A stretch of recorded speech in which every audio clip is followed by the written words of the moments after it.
So I did that. Hello. I was gonna say, I think he added us. Welcome to Showboys. I am your host, Dad, along with Chad and a special guest, Billy. How are you tonight, Billy?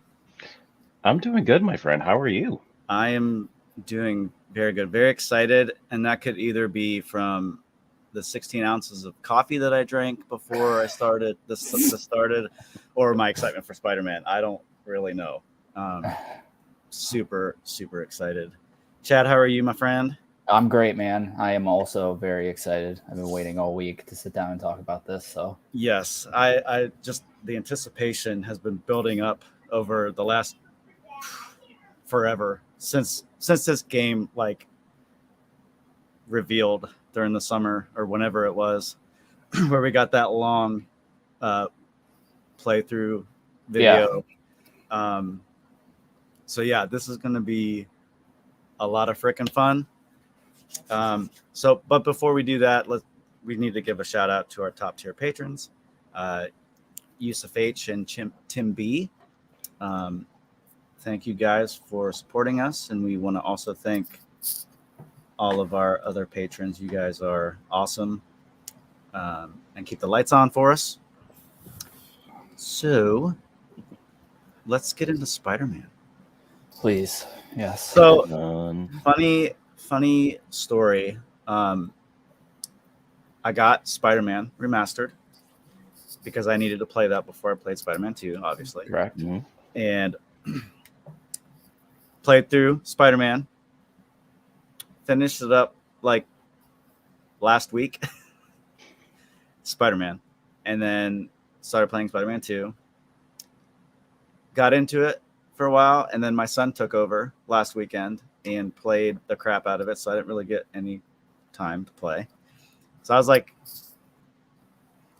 maybe 13% into the overall progression of the game, the story. And then this week, so many hours right after work. Turn on the PlayStation and go into town, man. Man. Unfortunately, I did not beat it, but came very close. Yo, you're right there. Yeah, I'm right there. I'm right there. You I know what's essentially going to happen, but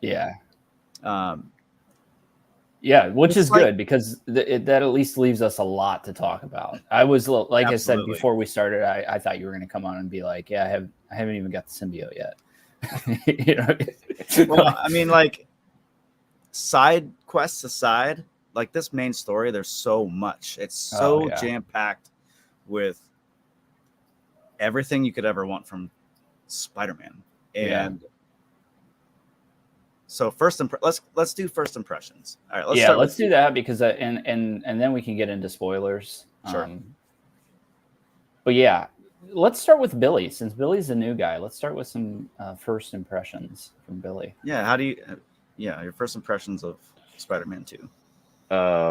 It's far superior to what I thought it was going to be. Like after playing the first one, I knew it was going to be a great game because you really didn't have to build that much off from the first Spider-Man, but just getting into it, the swinging was so much better. Oh, it's so good, dude. Yeah. Going through the whole city. Just the web wings, I really thought it was going to be crappy. I was like, this is not dude, I felt the same exact way, dude. When I saw the web wings, I was like, that's just like I get, Spider-Man has used those before, but that's like a Batman feeling thing. Yeah. And then I played it. And it changed my mind entirely. It changed my mind entirely. Like I have glided through Arkham City so much playing those games, and it always felt like laggy and just didn't really give you that slow. Feeling. But going through that city, you felt the speed. Yeah. So the really cool thing about this, at least the web swinging in this game, is I think they said like 2 to 3 times faster than Spider-Man, and I wanted to test that. I always keep Spider-Man installed on my PS5 because sometimes I like to just hop in and swing around for a bit. So I went back to it, and man, dude, it feels like it's in freaking slow motion. So it's a good thing, Dad, that you beat Spider-Man first before you played this one, because going back, I have to imagine it's going to be virtually impossible. Oh, definitely. I mean, I still I want to go back and play and do some of the side missions because I hurried through the main story of Spider-Man. Great story, but I would say Spider-Man 2, this story is far surpasses the first one. Yes. So much more going on. I mean, you got a lot of different villains, a lot of different things going on. But yeah, I mean, They were able to tie in like all the side missions and the main story so much better than they did in the first one. Yeah, I agree. Which just made the main story just flow so easily. yeah. I did do some of the side missions. Once I beat it, I will definitely go back through and do a lot of the other ones. Because a little bit that I did was super fun. And I get what you're saying, that it kind of just ties everything into one big thing. And you're like, it's just about the overall experience. Yeah. So what about you, Chad? What were your first impressions? Yeah, so they line up with Billy pretty well. I had pretty high expectations for this game, as you could tell probably in the podcast before of us talking about it, like we were amped about it. Oh yeah, and it absolutely slaughtered every one of those expectations I have. Really, within the first 10 minutes of the game, I was blown away already. I mean, the opening to this game could be the final boss for majority of other games. You know what I mean? Like, what a way to open the game. And Spider-Man on PS4, the 2018 one, started with a big boss fight, but it's nothing to the scale that you see in this opening. So yeah, literally like 10, 15 minutes into it, I'm like, holy crap, dude, like this is a step up for sure. I mean, there are things that happened in that opening boss fight that I was like, my jaw hit the ground. Like when Miles gets like yeeted across the city and then jumps back and like jumps over the truck. And I was like, dude, this is so sweet. But yeah, I'm still trucking through it. I really took my time with it. I didn't want to rush through it. I got to, we're trying to keep spoilers light at this part of the episode, but we'll get into it later. I got to a specific part pretty quickly because I wanted to get there, but then I really dialed it back. So I think I'm like at 30 hours. I just finished the main story Tuesday, maybe. Brady, my son, just got the platinum trophy on it today, so he's trucked right through it. So I was having similar issues that you were having, where the PS5 and Spider-Man 2 was just occupied by him. You know what I mean? But thankfully, lucky for me, is he has to go to school, so so I was able to get a lot of time in there. But yeah, dude, it's a masterpiece in my eyes. Game of the year.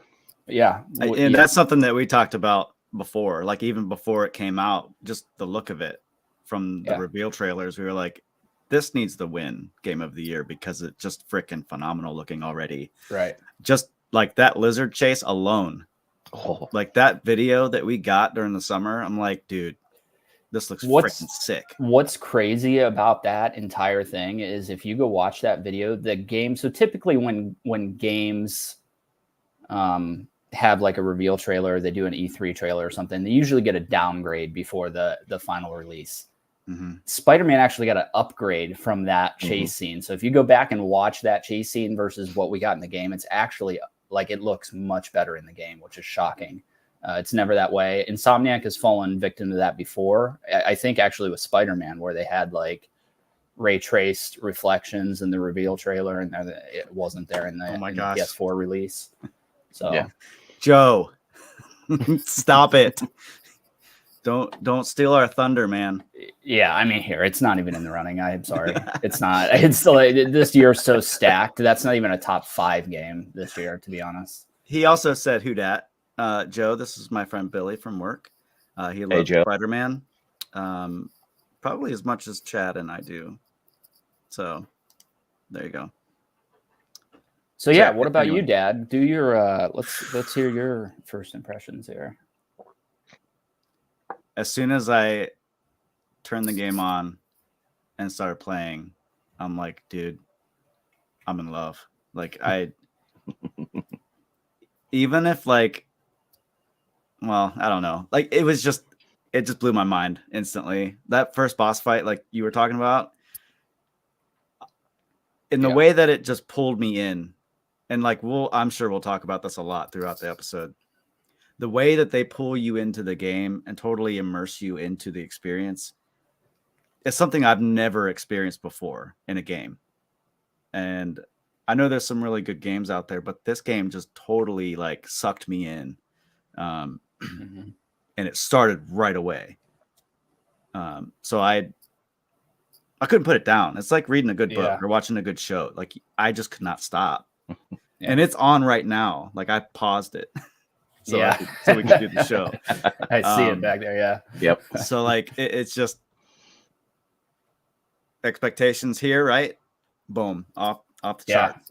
Which is rare for us. I mean, I feel like I always have high expectations that usually get let down in the end. Yeah. This was not one of those. It just did not happen here. Yeah, it didn't happen at all. And you can definitely tell that this game was built on the PS5 for the PS5 versus Miles or the remaster, which was built for the PS4 and then upgraded to the PS5. The city is stunning looking. The lighting in the city is freaking incredible. And like, so yeah, right away you experience the city and traversing through the city, but then there's a part where Venom is on the loose and like there's the tendrils, whatever, reaching through, they're everywhere. Freaking phenomenal. Just the way that it just creates that environment. It looks so good. Yeah. So good. Yeah, it looks good. Yeah. So basically, if you haven't played this game and you're planning on playing it, stop listening here because this doesn't expire. You can find this on YouTube, years from now probably. So go play the game and then come back and listen to this because we need to just break it down. That's our first impressions. We're diving in. Yeah, go buy the game. Absolutely. This is number one on my list. I agree. Yeah, it's definitely number one on my list. And it's weird to say that because it's been a damn strong year for games, man. It has. But it really has. The thing about this game is that while a lot of there were huge games that came out this year, but a lot of them had some technical hiccups in the beginning. Looking at you, right, Jedi which is what you always expect from any games coming. Right. And I don't know personally. I know that Brady has had a couple of glitches in the game. Nothing game breaking. I didn't experience any of that. I mean, this thing is flawless to me. I did have a couple moments, and I think Patrick, my son, had a couple moments like Miles, like ragdolling, like glitching on the ground or whatever. But like you said, nothing game breaking. It didn't totally take me out of the experience. Yeah. That didn't matter to me. It was a good time. Right. So, go ahead. The one that Brady experienced, I think, a couple times was like during a mission, there would be no more enemies left, but it wouldn't cycle to the next phase of the mission. So he'd have to restart the checkpoint and then that fixed it. So minor stuff like that, but graphically, no graphic hiccups, no even frame rate dips that I saw throughout the entire playthrough. And ironically, we know that I'm the 60 FPS guy, right? Here, like that's my jam. I played this entire game in fidelity. So I have 120 hertz TV. And this game has an option to put that on. And if you play at fidelity, it's 40 FPS, not 30 FPS. And I don't know what it is about that 10 FPS, but it made it way better, dude. And the city looks amazing. The lighting is awesome. The suits look so realistic. So I was like, I can't pass this up. Like I love the 60 FPS, but everything just looks so much better. And it's not as abrasive on the eyes, 40 FPS that 30 FPS is. I don't know what the big difference is between the 10, but that's interesting. I didn't really, I mean, I'm sure if they did like a side-by-side 30 compared to 60, you'll notice. Especially on this game, you'd probably be able to tell. Yeah, for sure. But I was happy with how everything ran smoothly. Now that I'm thinking about it, the one issue that happened a few times was when you were at an interaction point, my triangle wasn't popping up like to do it or whatever. So I had to give it a minute, like go away or come back or Yeah. reload the save. Yeah, there's like some weird positioning things I think there because I Yeah. did. So there's like the music museum missions. That Mhm. final mission, the final part of that mission, I had a couple of problems trying to get Like the getting triangle. on the truck. And, Yeah. Right So, there, yeah. But yeah, let's just start at the beginning. So the game opens with just literally one of the most stunning freaking openings to a game that I've ever played, where you're fighting Sandman, like a ginormous city size Sandman. Yes. Like Empire State Building Sandman. is what Yeah, you were fighting. Yeah. it's exactly what it is, and just everything about it blew me away. The lighting in that scene specifically is freaking incredible. Just the dust on their suits, like you can see their suits are getting all dusty. It's everything about it. And then, like I said, Miles getting like yeeted across the city, and then he does that like web pull and shoots himself back. I was like, dude, this is fucking amazing. Oh, Like, yeah. what? That whole what a way. transition, that whole transition between you're in the sand and then you're in total daylight now. Like you're out of that sand because that's how far you went. Yeah, Just to get back. It was just so seamless. so good. Yeah, it really was. And then the main thing through that fight that stuck out to me is just how perfect the combat felt. Like it's a step up. Even though you're doing a lot of the same moves kind of in the beginning of the game that you did in PS4, everything is just, I don't know, it's very responsive. Like it just felt perfect. And I think a lot of that is the DualSense controller as well is really played up in this game. I mean, there's a lot going on in the DualSense. But it just makes everything, you feel every punch that you hit. And that's always my big hang up with games like Assassin's Creed, for example, where it feels like you're not hitting anything. You're just swinging a sword, and it might be like a sound design thing too, because I think the sound design in this game is phenomenal. Oh yeah. But it's everything just working perfectly together that just sucks you into the combat. Yeah. It was, I mean, from the first swing, you're just in it, totally sucked into this experience. Sandman, I mean, as soon as I saw him, I'm like, holy crap, this dude is massive. Yeah. And then you're like in the buildings and you're fighting the like other Sandman, like smaller versions of Sandman, which was really fun. I loved the part at the end where you team up and you have your the arms, and Miles comes behind you with the electricity, and that part was amazing. That whole fight, that whole experience, the whole fight scene is a great way to start off. Yeah, like I said, dude, that's a final boss for most games. You know what I mean? Yeah, you're like, the game is done. Like, why am I even going to play after this part? What's going to happen? Right. Yeah. And the thing about that is that that's exactly what you're thinking. And then you're like, well, it can't get better than this, right? And then it does progressively through the game, gets better and better. Go ahead. I don't want to jump too far ahead, but my mind instantly went to Craven, because they do introduce him pretty early. Yeah. And then him coming to New York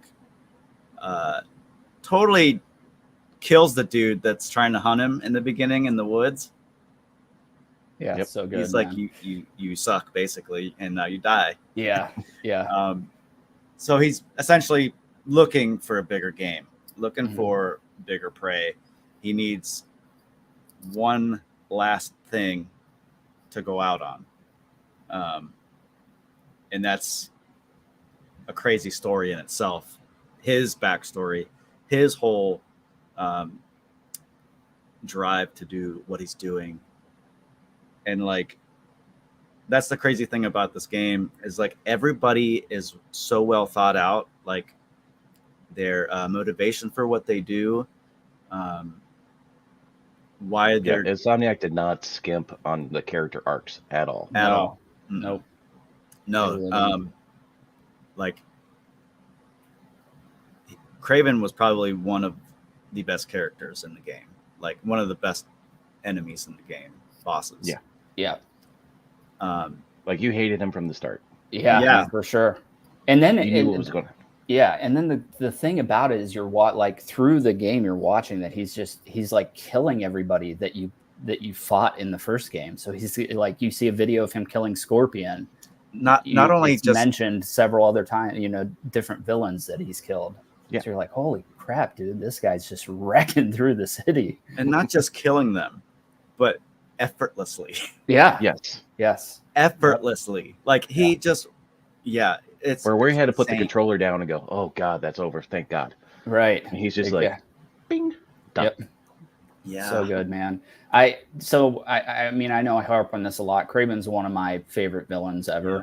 So I was very, very excited to see what Insomniac would do with him. And Kraven's Last Hunt is one of my favorite graphic novels of all time. And there's a lot of influences here from Kraven's Last Hunt. It's not a complete retelling of the story, but there are a lot of heavy influences. Because I think he's mentioned he's dying from something in the game, and that's why he's trying to die in battle and not from whatever is killing him, whatever disease he has. I can't remember. He wants to go out like a warrior. Yeah. Well, they say he was dying from cancer. Yeah, cancer. Yeah. So that's a Kraven's Last Hunt thing. He's dying from maybe cancer in that as well. The story obviously pans out a little bit different. The other thing I got to point out about Kraven is the freaking score that's on every time that he's on screen, dude, is so good. And you played it at the beginning in the intro video. That score, man, it's just a haunting every time. It gives you a haunting feeling. Yeah. Probably one. And I listened through a bunch of the soundtrack. The soundtrack alone is phenomenal. Yeah. Yes. So much emotion, and you just feel it's just another element that makes you feel what they want you to feel, what they're trying to bring. Yeah. It just shows the great storytelling they have. Yes. Right. Like I feel like the overall cinematography of this, it's like movie level. Like it's for like sure. Yeah. Mm-hmm. Such a masterful production of an amazing story. So much better than Spider-Man 3 by Sam Raimi. For sure. Yeah, I watched that the other day, dude, because I was like, I just need like some sort of Venom in my life, and the Venom in that movie is so bad. Like, it's so bad. That everything about that movie is so bad. But today I went back to the '90s cartoon and I watched those epides. Yeah, those are great. Those are great. And then I watched Spectacular Spider-Man, that whole alien suit. There's like 3 or 4 episodes of it. Spectacular Spider-Man is phenomenal. Ranked number 1 on most animated lists you'll go see for Spider-Man series. So I had never watched it, and it's really, really good. But yeah, I needed like, and then, I don't know what the hell Raimi was doing, man. Like the emo thing, like, dude, he so phoned it in.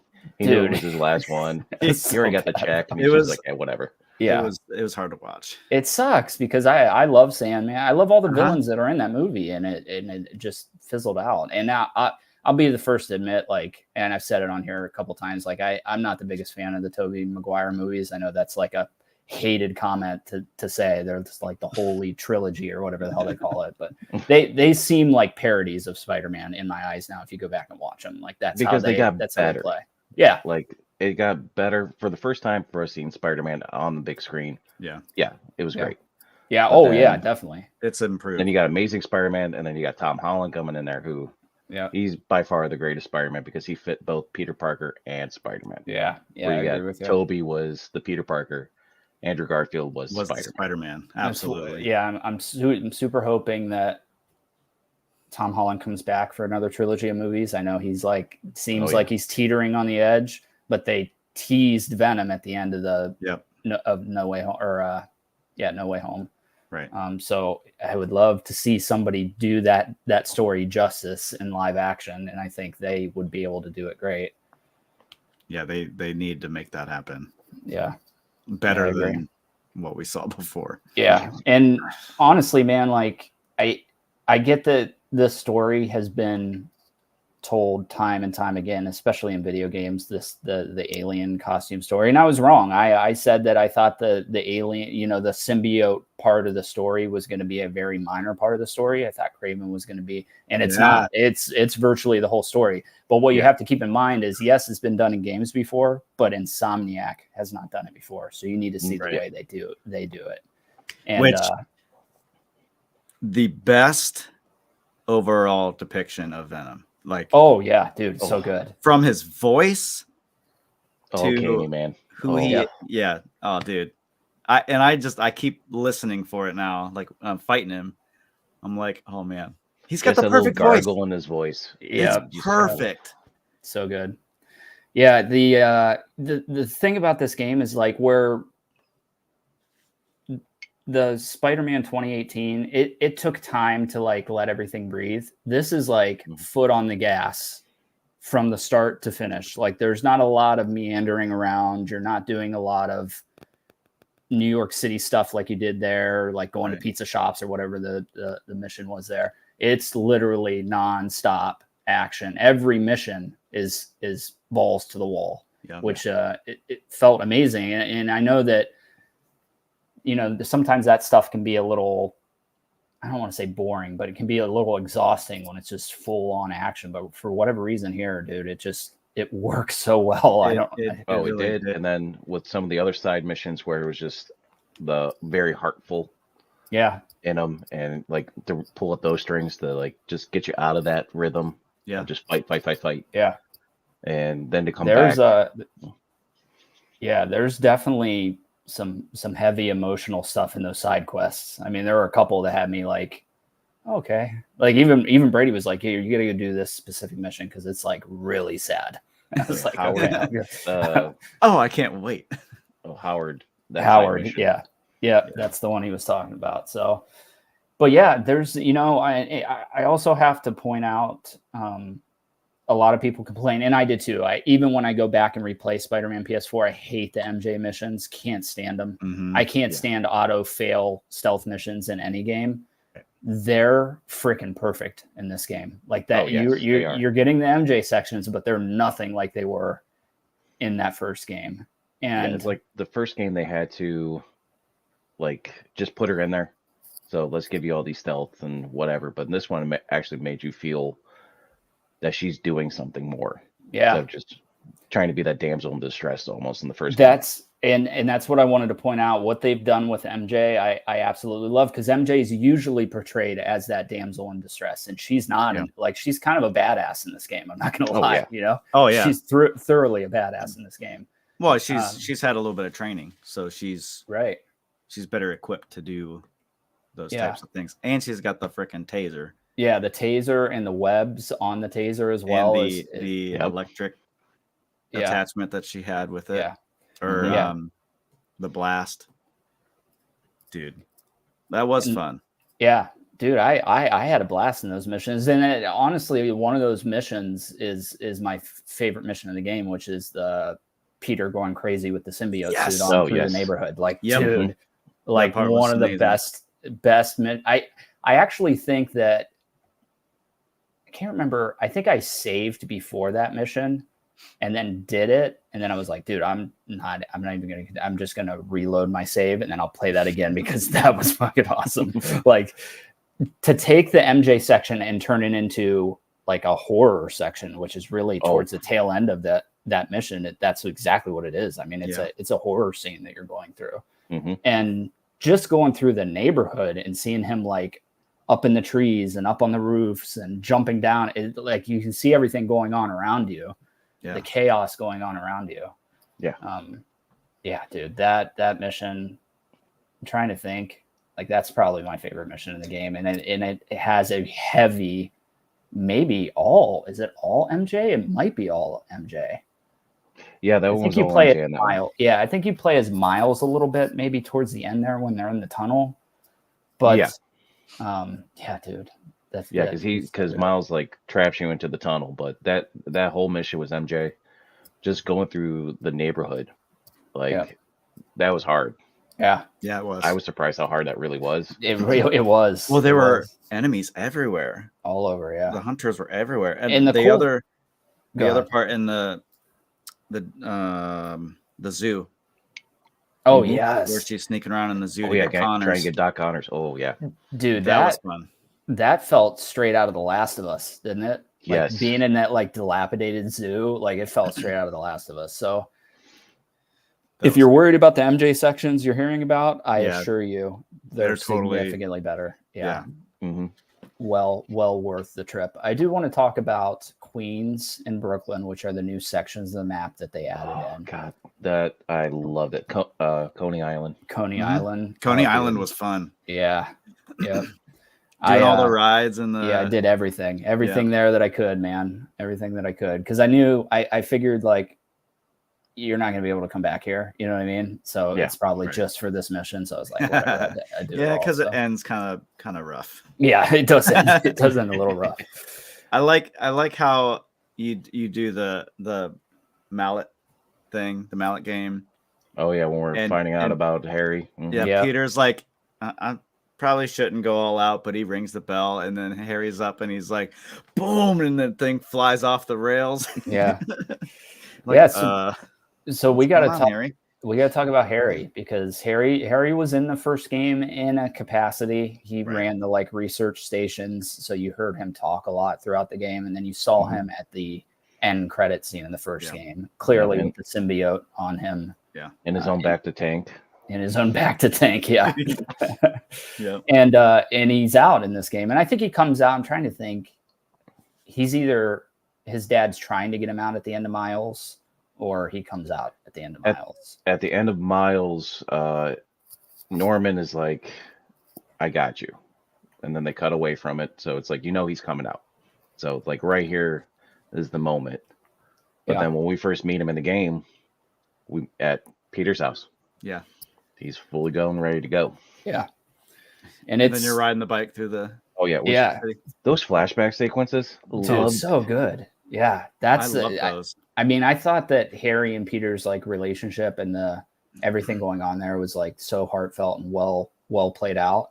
Yes. Legit, like genuine, like you actually felt it. Yeah, you did. And the bike riding is cool because it makes you feel like the city's much bigger, because the city is massive, but it can feel smaller when you're swinging through it at 100 miles an hour. Yeah. Oh, yeah. So being on the bike in the smaller sections where you're playing as Peter or Miles without the suit on makes the city feel a lot bigger. And then the cool thing about the bike ride is like you're in a neighborhood, so it doesn't even feel like New York City anymore. Like, you're in Queens, so it doesn't even feel like the big you're parts in the big of the time. city. Yeah. But yeah, a lot of emotional things going on with Peter and Harry. The high school mission where it's the flashback, what seems like rather early on after Peter gets bit by the spider. They're trying to, I can't remember, they're trying to get like a flash drive or something out of the school. And just like sneaking around. And they're younger. That mission too, man. Like, even though I hate stealth missions, that mission was cool just because of the flashback aspect of it. Yeah. Right. And it's when Peter first is like has his powers and he doesn't really know how to use them. Yeah, right. And it's cool because Insomniac said that they made like a conscious decision to not tell like the origin story of Peter, and that's because it's just been retold so many times over and over. Like, it seems like even if you look at the movies, like every movie series outside of the Tom Holland ones has told that story of him getting bit by the spider and discovering his powers. So they wanted to get, and I think at the start of 2018, Spider-Man, he's been Spider-Man for like 8 years. So it's like a veteran Spider-Man at this point, which is cool because you don't get that a lot. And that's kind of what that's my hope for Tom Holland. If he comes back, is that they will be able to tell those veteran Spider-Man stories, because he is, even though they don't tell the origin story, it's still relatively close to, it's relatively close to when he gets bit by the spider, right? He's still very new. He's still in high school. So hopefully if Tom still Holland has his glasses on, still has it. Yeah. And everything about the school thing was awesome. And just them sitting there at the football field, talking about the startup that Harry's doing. which again ends up being like one of my favorite non-Spider-Man missions is going to the EMF Foundation and seeing like how epic that place is, bro. Like so it's awesome. Cool. So cool. Billy, you can't just leave whenever you want. Oh, true, but computer was about to die because I forgot to plug it in. Oops. Yeah. You got it. Yeah, you got to plug. Yeah, that you might need to do. Right. Hey, newbie podcaster here. Okay. Yep. Gonna have a hiccup. Yeah. Yeah. EMF. I do kind of wish that there was more of that place throughout the story. I think you fight in it maybe once or twice, but as far as being Peter, just going through there, it's really that one time. And I get it. They're moving the story along pretty quickly here, so there's not a lot of time, like I said earlier, to kind of meander around some of this stuff. But just like to walk around again and again, just to see what else they're trying to study in there. Yeah, and it's cool because the kind of meta level of storytelling in there is awesome. Like stuff that you don't need to interact with, but you can read and see what's going on. Like there's a lot of stuff going on in there. I probably spent like 45 minutes in that place, just like exploring and looking at all the different stuff. Yeah, and it's yelling at you, "Hey, go to the main mission." No, I need to go over here. Yeah, I'm like, yep, what that person's doing. Yeah. And Peter keeps going, I need to go upstairs or whatever. I need to beat Harry upstairs. I'm like, no, you don't, Peter. Just relax. We're not done down here. So yeah, Harry's great through the entire game, especially towards the end. And obviously we're going to get to all that stuff. But I do want to point out Agent Venom, which was like a total curveball for me that he comes flying out. It's your first, trying to think, I think you're trying to save Tombstone. He's you're trying to save Tombstone. This first time Harry is really like, this is my suit, and it's just the Agent Venom, which is Flash Thompson's suit. Yeah. So in the comics, so coming out like that, I was like, oh, dude, was not expecting it at all, man. Was not expecting it at all. And the cool thing about that is obviously the finishers in that mission with both of you look great. That's another thing I really want to point out is like the finishers in this game are just beautiful, dude. They're absolutely, especially Miles. Like Miles' finishers are just stunning looking. Oh, so good. Every time you do, every time you pull them off. Go ahead. I love when I just want to say, I love when they like grab an enemy by the arms and legs, slam them down. Yeah. Oh, dude, it's so fun. Yeah. Like I wish they would have done more of that. Like I know that you fought together a little bit, but like I wanted more like both Spider-Men in a like battle or a boss fight. But I can't complain. It's great. Yeah, the really cool thing about that is I think it's maybe directly after that Agent Venom. He can actually help you in the city, much like Miles does. Sometimes you'll be fighting a crime and Miles will jump in, and the same thing can happen with him. So he fights out in the city with you. Even if you're Miles or Peter, it doesn't matter. He'll show up and fight. And I thought, like, when I first started playing the game, because I heard that was going to be a thing, like you could come across Peter or Miles fighting when you're playing as the other character. And I was like, it's really not happening to me all that often. Like it happened to me like once or twice really in the first 10 hours of the game.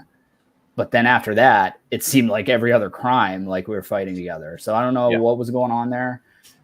Maybe we were just in totally different spots at totally different times or what. But yeah, it's cool. It immerses you into that when that's going on, because you know that Miles or Peter's out there still doing their thing, even though you're playing as the other character. Yeah, what I love about what they did with that, like in the beginning, they always had that little triangle thing where they're either doing the Spider-Man meme or shaking hands. Yeah. But then when like the tension started to build between them, Miles was like out. Bolted. Like, after the fight was done, I'm done. Yeah. I'll see you later. Yep. I didn't really pick up on that originally. Like I knew it was happening, but I was like, I thought like at the beginning of the game I could like go up and high five him and stuff. But yeah, it's as the tension builds up. Yeah. As soon as he's done, he turns invisible and bolts. Like he doesn't even say anything. Because I So was I was like, like- well, in the first game, you had to like high five 5 people in the street. So I'm like, for a trophy. Yeah, I'm yeah. a platinum guy, so Yep. I'm like, okay, I could probably have to do this like 10 times. And I'm like, wait, no, he can't run away. I need Right. to high five him. Come on, Yeah. get back here. Come back, come back. Yep. I was thinking the same thing. And it's cool. Like just little touches like that, man. Like that's something they didn't have to do, but they added in. No. And it Yeah. adds, it adds another layer of depth to the story that's going on. Mm-hmm. So let's talk about when Craven first comes to New York and goes after the raft, where they're taking Scorpion and Lee. This whole section was so incredible.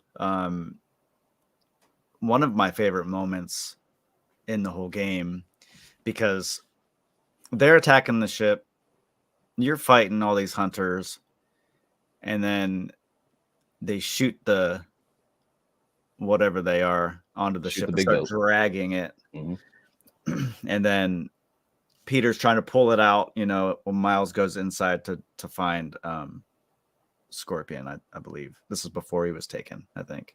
He goes in to try to find people just to save. Not Okay. even if it was going to be Scorpion or Lee. He just like got to go save him. Yeah. So that whole part was insane because it's starting to fill up with water. And you, as Miles, you find like someone saying help. I don't know I can't remember if it's someone specific, but once he opens the door, it's Lee, right? Yeah. No, it was, you hear the guard. Okay. Like it was Scorpion's killing the guard, and the guard's trying to get out. You're right. Yeah. And then it was. And so you open the door, and then here comes Scorpion at you. Okay. Yeah. So do all that, and then they actually take Lee's cell or whatever he's in, takes it out, and Miles isn't having it, obviously. So he's holding on. Meanwhile, the boat's being drug into the dock, and there's people on the dock. Peter's trying to save all these people. And it just starts to go up, and he's not letting go. He wants Lee, obviously. If you played the first game, you understand why. Right. And Peter's like, dude, I need help. And like, you could just see that inner struggle in Miles. Like, I want to help. There wasn't no struggle. He was, I am getting Lee. This is it. Yeah. Well, he did look back. Like, he didn't totally ignore Peter, but he was dead set on getting Lee. That was his whole mentality throughout the whole game. Yeah. That whole part was great. Miles and Lee, Mr. Negative's story arc through this game is phenomenal, dude. Phenomenal. It's so good. I did not anticipate. We're going to be saying that through this whole time. Like, everything they did was phenomenal. It really was. It really was. Yeah. But this, like, just everything about their storyline, especially towards the end, it gets really emotional, man. Really well thought out. And because the biggest part is both the characters are changing. Right. Yeah. Because you have Miles dead set on revenge. You have Lee, who is still Mr. Negative from right at the end of the first game. Yeah. And then he's changing back into like positively. Right. Basically. Right. Yeah. But that whole progression to that, like their fight, and then that moment where there's like a turnaround and I'm sorry, but I was waiting for the kill strike to come from Miles. I was waiting for that to pop up and be like, you gotta kill him. Yeah. I was definitely that whole scene. So the way it pans out is that Craven eventually captures both of them and puts them in like a gladiator style fight in front of all the hunters. That was so wild. Which is so good. When you're Miles walking into that, hooja. Yeah, dude, so cool. Dude, when they're standing there with the shields, I'm like, am I supposed to fight all these guys? That's what I thought too. I was like, dude, I hope I got my freaking electric burst thing up because this is going to get rough here because there's a lot. Stepping aside. Give me that grabber gadget. Give me the grabber gadget, baby. Yeah, the grabber gadget, dude. That's the other thing is they definitely dialed back the gadgets, which I thought was the right move. I thought there was maybe too many gadgets in the first game. And Spider-Man, maybe today, like I'm not real up to date on modern comics, but he's not really the gadget dude. Like Batman's the gadget guy, right? Yeah. But everything going on in this game, as far as there's only like 5 of them, right? Or 4 or 5 of them. Maybe Yeah, not you even got 4 5. gadgets. You got the grabber, the one that shoots them up in the air, the concussion blast, which turns into the sonic blast, and then the ricochet web. Yeah, and Brady, my son, loves that ricochet web, and I It's literally so unlocked awesome. it today. Like I didn't even know. I was like, I saw it on there. I was like, I don't know if it's really that useful. It really is. I wish I unlocked it way earlier, but Yeah, because like in the first game, when you got down to those, like at the end, those gadgets were like nothing. You really never used them. right. But I used every single gadget in this game to its potential, and I loved it. I ended up using a lot more gadgets in this than the first one. The ricochet web, yeah, that's a fun one, and the burst Yeah, is fun. I was trying to do abilities the whole time, but yet I would throw a gadget out. yeah, My fingers would yeah. just keep going across on the triggers.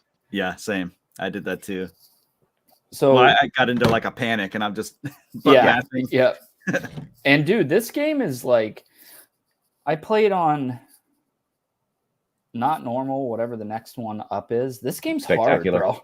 This game is difficult in multiple sections of the game. So I was ecstatic. Obviously, I'm a Souls guy, so I like the difficulty aspect of games. Well, and you probably love the whole blocking and parrying in this. Dude, great. Oh, Yeah, yes. Great. And then when I first heard it, I was like, man, I don't know. Like a parry system in a Spider-Man game seems really off, but it works beautifully. The way dude. Spider-Man, he's agile. All he does is jump around, dodge. That's him. So I was like, never really used it, and I'm like, oh no, I need to use it. And it was so good. It makes all the difference. Yeah. Yeah. They just added a lot to make the combat feel, I don't want to say frantic.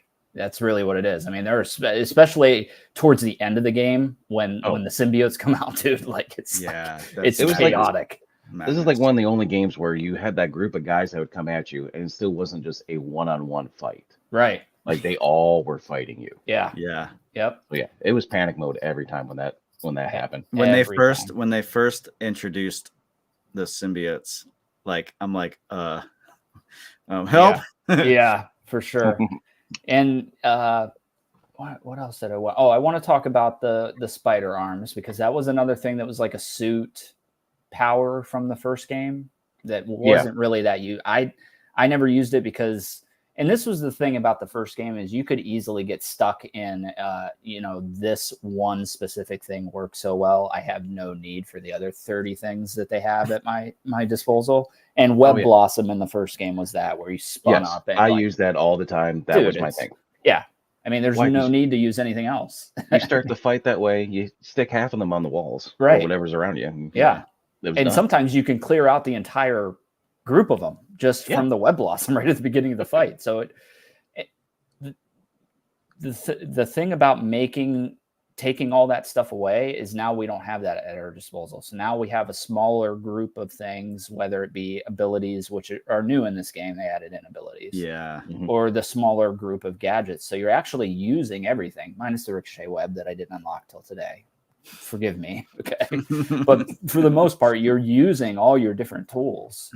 Yeah. And that felt great, because it felt like in 2018 there was literally 99% of the stuff I never even touched, because I found the one thing. It was web blossoms and web grenades. That's what I used. Yeah. And like each battle was done. Yep. Same exact. Which makes you feel like a badass, but Yeah. The spider arms in this game are phenomenal. The big step up from what they were. They were like a quick attack. I think in the first game there's different attacks, abilities that you can do with the spider arms early on in this game, obviously before you get the symbiote. I think they all feel great. I think they all look great. I think the animations for them are freaking phenomenal. But yeah, I love the fact that between Miles and Spidey, it was still like the same things that you use. So you had that dash. They both had that dash attack. Yeah. The big old punch and then the electric, and then you had the just like shooting them up in the air. So it was like it was still feel the same fighting, but yet you were using like different abilities for it. Yeah, different powers and Mhm.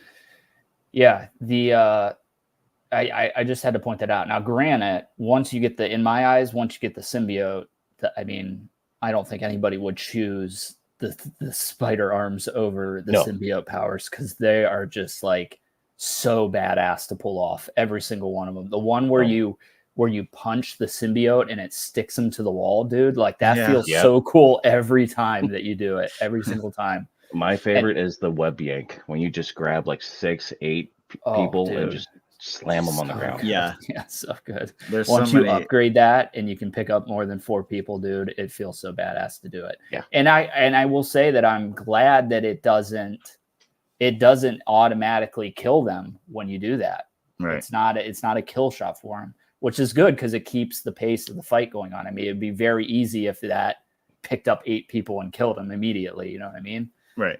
Yeah. Especially those freaking hunters, because those guys are some tanky boys. Dude, and girls. Yeah. And the like boss enemies they add in throughout the game, there's like that big axe dude. And then there's another hunter. I can't remember. I'm all out of honey. Yeah. Probably one of the best lines from the game. Love it. I didn't know they had bears in the jungle. Yeah. I think they add that in as like a mini boss originally. Yeah. And I'm trying to think, there is another hunter that's a big dude, and I can't remember. Does he use like swords maybe? No, it was still the shield and like axe. Oh, shield. Yeah. That was before going into the church to go after Craven for the first time. Right. Which was Yeah, we got to talk about like kind of the whole symbiote thing here, because you pick it up. I'm trying to think where you get stabbed by Craven somewhere in the gut, like on the side. Right. Yeah, but I mean, where in the game was that?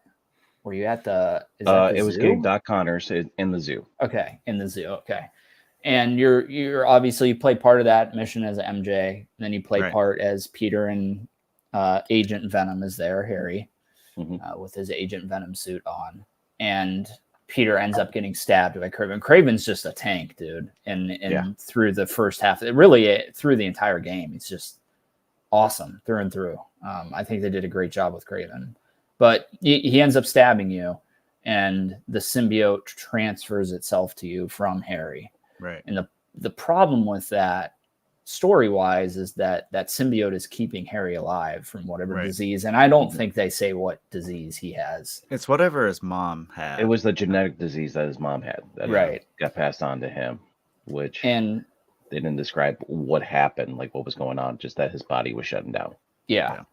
So obviously it's a problem that he loses he's losing the thing that's keeping him alive. But that first moment of like getting the symbiote and fighting all those guys, dude, I was like, yes. And this is the point that I kind of rushed to, because I wanted the symbiote so bad. I was like, I'm just beelining the story at least until I get the symbiote, and then I'll kind of chill out a little bit. And that opening fight there, dude, where you're learning all the abilities, and I think you're in that like symbiote, what do they call it, like symbiote rage or whatever. It's I think symbiote rage, that's what I called it. Yeah, because you're just raging out at it. Yeah, and it's so, dude, it feels so badass. It does. That entire thing. The really cool thing about those series of events for Peter, you see his spiral, like losing himself, and becoming more aggressive. Yeah, slowly too, like a slow descent into madness. Yeah, but see, you got to go back to that. The suit was trying to get with Peter from the beginning.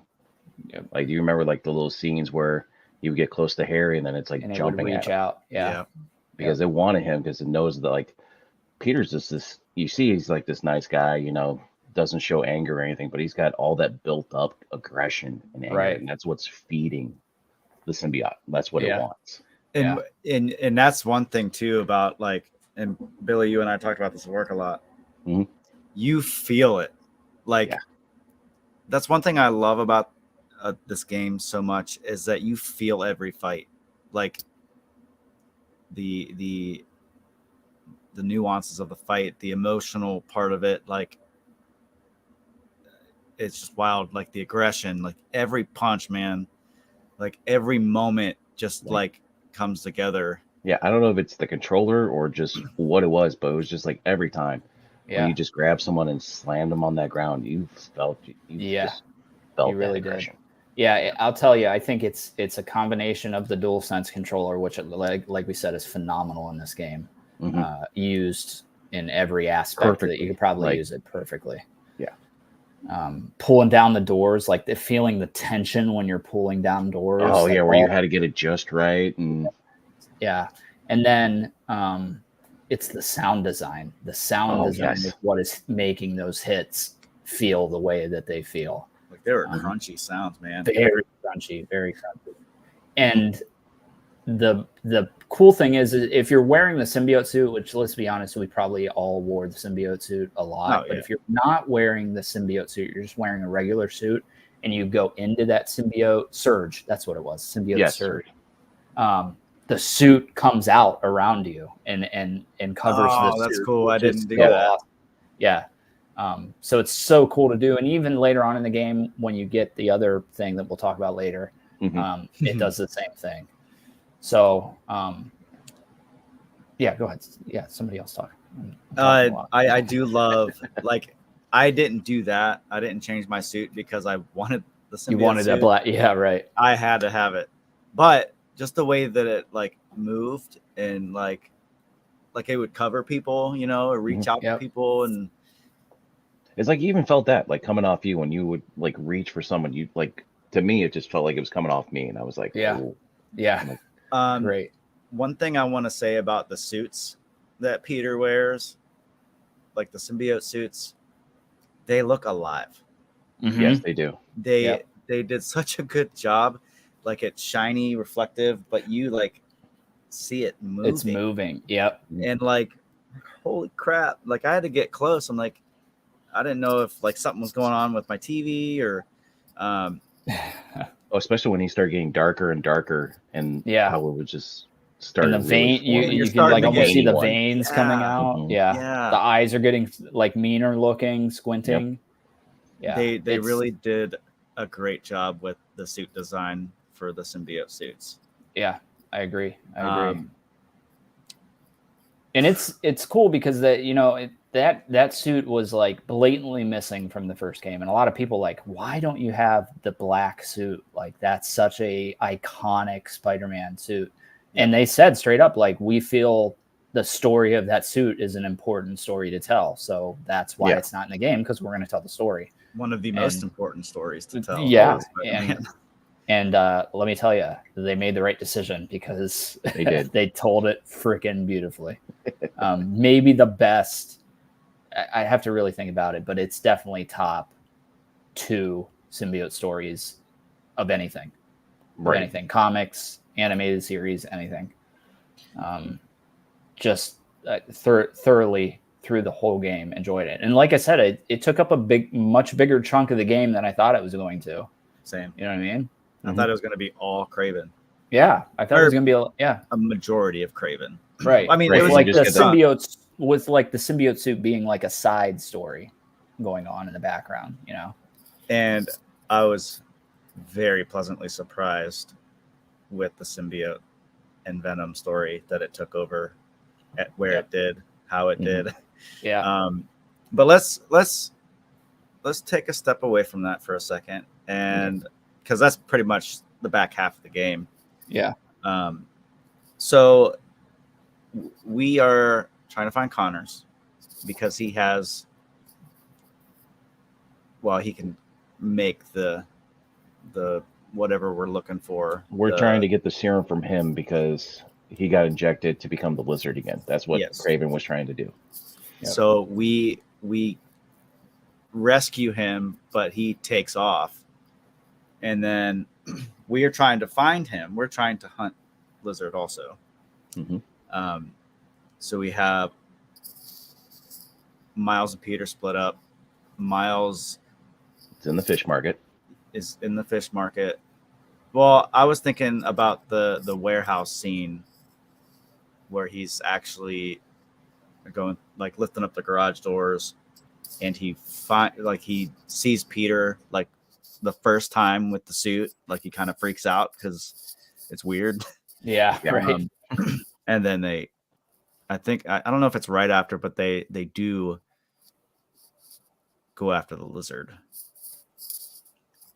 Yeah, so it is it's I think it's the blurry. next. Yeah, it's the next mission. That you go after him.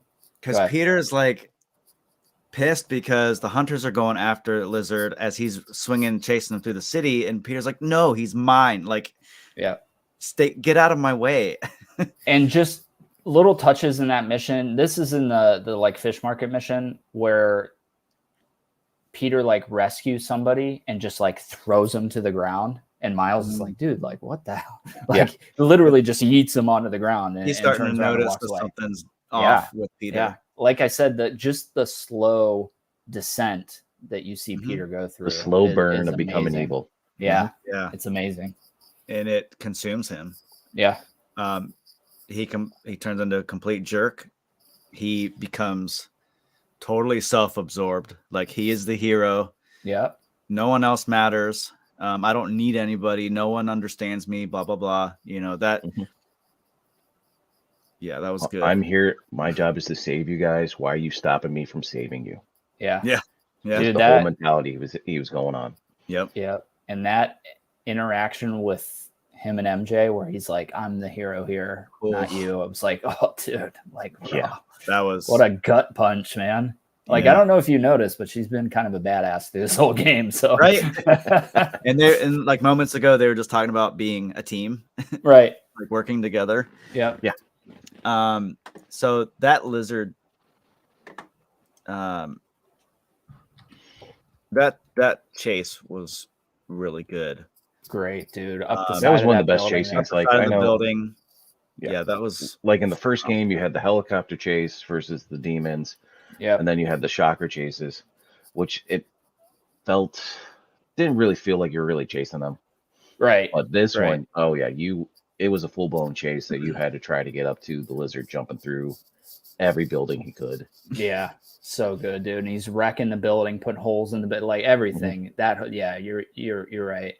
Definitely the best Insomniac chase scene. And they've had a couple of good ones. Yeah. But I've never been the biggest fan of like the big dinosaur lizard. Like, I like lab coat lizard, with the purple pants classic, and the lab coat. Yeah. And you get that here. I mean, he's like that at the beginning when he first turns into a lizard. That's the lizard you get. Now, granted, it doesn't last. Then you got long. Miles finding his skin when he opens that door. Yeah. He's got the skin of the lizard looking at you like, oh, he's going to be massive. Yeah. Yeah. But yeah, I thought the boss fight with the lizard was awesome. Yes. Super cool. And that's like, is it the first main boss fight of the game? I think it might be one of the first big boss fights of the game. I can't remember.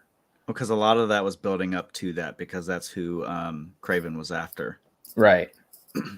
Right. And we got like a couple mini boss fights that were like boss fights, but nothing main villain wise up until that point. Yeah. Yeah, Lizard, like great. Multiple stages of the same boss. Right. Yeah, dude. You got him beat, and then yeah. Some of them are like three phases. Some of them are longer than that. I was like, my God, the end fight, dude. The end fight of the game is like really long. Yeah. But I was loving it. What they did with the health bar, and then you had like the 3 dots underneath it. Yeah. So you knew, oh, I got to go like 4 rounds with this guy. Okay. Yep. Dude, that's straight Sekiro. Like, they ripped that right out of Sekiro. That style of health bar. But yeah, Lizard's great. We see a couple of the villains from the previous game. Obviously, Scorpion, Tombstone, who is like turned over a new leaf and is like working at the go-kart tracks at Coney Island. Mysterio, who's got his own like VR attraction going on. That was a fun experience with that little mini game. like DJ Miles. DJ Miles. Yeah, DJ Miles was cool that's for cool. sure. I suck at rhythm games. I just trash at any rhythm type game. So I was like, and my youngest son is like really, really good at rhythm games. Like he plays a ton of rhythm games. So it's like, man, I almost need you to do this for me because I feel like I'm going to screw it up. But I don't think you can even screw it up. But yeah, that whole sequence is cool. And then the Mysteriums are awesome, dude. Like those for a side piece of content. So much better than the Taskmaster ones. So much better. So much better. Thank God they got rid of Screwball. Oh God, I hate. Yeah, dude, I hated those ones too, bro. Oh my gosh, I always like I used to replay Spider-Man 2018 frequently, and I always want to play through the DLC again, but I'm like, fuck, it's Screwball, man. Like I don't want to deal with that shit again. Gotta get that picture taken. Going through shit. It's like, oh no. But while we're on the topic of that, we should probably talk about Yuri and Wraith and her side story that she's got going on. So there are a couple different enemy factions in the game. You have the Hunters, obviously, which make up a bulk of the people that you're fighting. But you're also getting snippets of like a cult that's starting up in the streets. And Yuri, who is the police captain from the first game, and goes through quite the arc through the DLC of the first game. Is now like she becomes the Wraith. Yeah, in that one, Wraith, which is like another vigilante style character, but not. She's like teeters on the line of being good and bad. Like she has no problem killing people. She's like becoming the female Punisher, is what it is. Yeah, that's a great way to put it. Yeah, that's a great way to put it. She's using a Kusarigama weapon, which I think is badass. That's a ninja weapon that I freaking love, and I think it's so cool. So it's cool to see her using that. That boss fight was rough, bro. The boss fight with her, holy crap! That was probably one of the hardest ones in the game. Phase got me. Yeah, anytime she did that, like through the, made you dizzy or whatever she was doing, like it got so hard, dude. Like it was like this is like Souls level difficult at this point. And that might be one of the only bosses that killed me like multiple times. Yeah, same here. She just came out of nowhere. Like I was never expecting her like to hit like that. And it was like 2 hits and I'm done. I'm like, yeah. Okay. And it's funny because when I first started playing the game and I was looking at like the side content stuff, I was like, there's really not a lot of stuff here compared to the first game. You know what I mean? Right. There's not as much as there is. And it kind of irritated me at the beginning. But I'll tell you, I could put 30 hours in this game. I still haven't 100%ed everything. Now I've really been taking my time and soaking it in. So that's made up a good chunk. I love how they did it though. Yeah, go ahead. Like, because they start off, they give you like 3 hunter bases you have to do. Yep. But yet there's going to be like 3 more that pop up after you get to certain parts of the stories. So this is like the same thing like they had in the first one where you had the Fisk bases and then it became the demon bases. Mm-hmm. But like, it was the same base, but we're going to let you wait a little bit before you can get to the next one. I love how they did that with each of the side quests. Yeah, I thought so initially you start off with like hunter blinds, and I can't remember exactly off the top of my head how many there are, but they have like these like cloaked blinds throughout the city where you can't see anything from the outside, but once you get inside, you can see everything. And they're like smaller camps that you got to take out. Right, to find the bigger one. To find the bigger one, and taking out those, you get like a little piece of what the base is going to be. So you're like, you have to scan through what the base is and see what's waiting there for you. And the bases, dude, there's only maybe like 4 hunter bases. I don't even know if there's that many. Yeah, there's 4 because each of those bases are Kraven's kids. Those are their bases. Right. Okay. So so there's 4 of them, but they're not Fisk bases. They're not demon bases from the first game. These things are massive. Yeah. Massive. And if like I jumped into one of them trying to just fight everyone head on, and it was like the worst mistake because there's like 80 guys in there, dude. It's like a madhouse. It's they're an all absolute hunters. madhouse. They're Yeah. all very tough. And you know, the birds are super annoying. Like not No, the not dogs like are. The the dogs dogs are are annoying. the annoying thing about the dogs is they have that attack which prevents you from using your abilities. It just Right. sends like the pulse out. Yep. Yeah, so irritating. But yeah, those bases were awesome, and you can go about them different ways too. I really wish that you could replay some of the stuff in this game. That is the one thing that if I got to say negative about the game is there's really no replay value at the end of the game. Like once you do everything, there's nothing to replay. There's crimes. That's it. Yeah, you couldn't go back to get the extra like bonus tokens with it. It's like nope. No, you got your tokens because you beat it. That's it. Right. Yeah. Right. And that irritates me. It irritates me that you can't change the time of day at the end of the game. That bothered me beyond recognition. I found a glitch actually that allows you to do that, to change from night to sunset to morning or whatever.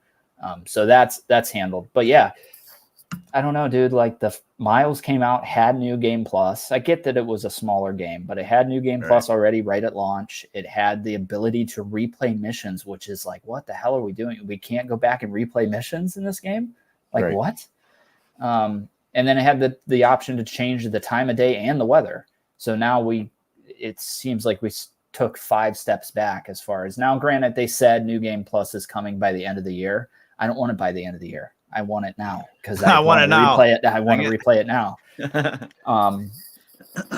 But yeah, that if I had to say something negative about it, there's certain things that I feel like every game should have of this caliber in New Game Plus. Yeah, you need the New Game Plus every replayable time. Missions at the bare minimum, replayable bases to keep us busy until you bring New Game Plus. Yeah. But going back to the hunter bases, there's different ways you can go about it. You can disable all the stuff that it's telling you to, or you can just jump in and fight. And I just jumped in and fought on a couple of them, and then I kind of stealthed my way around the other ones because the first time I did that was a mistake. So it's like I should probably like thin the herd out a little bit. But it does seem like there's like not a big emphasis on stealth in this game. Like it kind of took a back seat compared to the first game. Maybe it was just the way I played. I don't know. Maybe it was just like once I get the symbiote, I think it's the game style and how you're playing it, because I use stealth a lot, especially in those bases, in the hunter blinds and everything. Because once I got that upgrade to do the double takedown from the web line, I loved it. Yeah, so it was stealth all the way. Yeah, so I tried to do the stealth for as long as I could, and then I would do something stupid and alert everybody, and then just have to fight everybody. Yeah, the one that would always get me out, but what would get me, because Miles has the camo, so you can get seen a little bit, but then turn invisible, and you're fine. Right. Yeah. And I'm like, oh, I'm Peter now, and I totally forget that I'm hitting the up button. Can't do that. Yeah. You did point out something that I want to point out as far as the stealth goes, and that's the web line, which is such a simple thing to put into the game that totally changes most of those encounters. Oh, yeah. Because you can make your own path. You don't have to take Insomniac's path that they think you're going to take, like in the first game. You can literally make your own. And I've got some badass photos with that web line too. Like I have a photo of nice. You can pose in photo mode, so you can put them in different poses.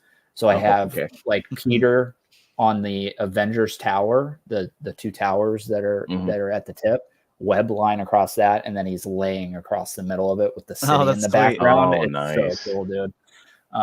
But yeah, the web line was awesome. Just the smallest little adjustment to the stealth that changes the way that you interact with that, anything that has to do with stealth. Yeah. And even crimes in the city, I would find myself, once I got that double takedown, I'm going to shoot one of those and take 2 of these guys down and then jump in. Because you can't stealth takedown on most of the crimes. Like there's a couple that you can get a couple of guys, but most of the times you're getting that one web strike person. And that's it. Yeah. So the web line allows you to get 2 of them. but yeah, small adjustment that I just felt so natural too. Like definitely something Spider-Man would do is shoot his own webs to walk across, And what I love about the web line is you had to be smart about it, where you were shooting it. Yeah. Because if you shot it in someone's line of sight, they're seeing you. Yeah. Yeah. And the cool thing about that is that there was it might have been one of the hunter bases. I had 4 guys left, and I did that. I shot a web in the line of sight, and they all went to the center of the room and then put their backs against each other. So I was like, shit, I can't stealth it. You can't. Yeah. It's like, man, wow. And no matter how you AI tried to web insane. something to get them to go over where you wanted to They go, wouldn't. nope, we're staying here. They would not move. Yeah. Yeah. Super cool AI thing to put in for the enemies. So let's go back to, because we talked about Miles fighting Lee. Before that, Peter eventually gets the antidote, whatever he was getting. Give him the serum for the lizard. A lot of the stuff is blending together. But he goes back to Connors because he wants to take the suit off. He wants to give it back to Harry. Oh, wait. Are we see now? Because when you cure him, you don't want to take the suit off. Right. You don't want to take it off. Right. So this is you are at the bottom, and he is totally, the symbiote is really fusing with Peter at this point. Yeah. Okay.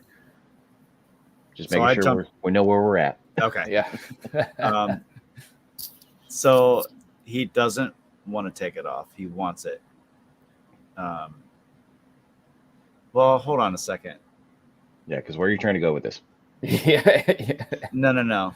That's not where I wanted to go. I'm sorry. Okay. Because we can't talk about that until we talk about that tunnel sequence with him and MJ. Right. You can't talk about him wanting to take that suit off yet. Okay, go ahead. We'll talk about that first. Yeah, The because whole tunnel. yeah, when you're MJ and you're going through the whole neighborhood trying to find Peter when the symbiote has taken over because he fell asleep. Yeah. Yep.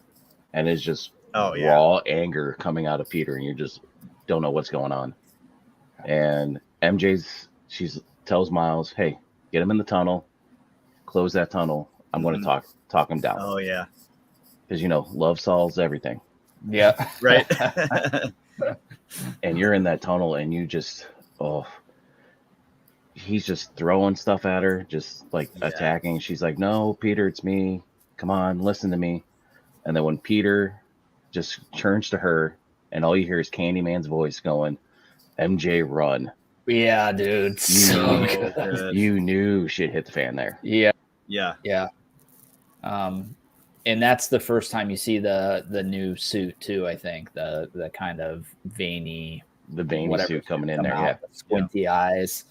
Like we said, man, that mission for me is the top mission of the game, which is funny to say because you do play as Miles. There are fight sections in it, but majority of it is MJ stealth sections. Yeah. But just taking the horror aspect of it, I see why they released this game so close to Halloween. You know what I mean? Because there's a lot of horror stuff going on in this game.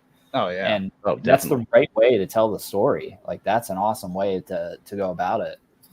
Yeah, because when you're fearing for a loved one, when they're changing so desperately like that, it's just fear and just all Halloween-ness coming in at you. You just because you don't want to see that with a loved one, right?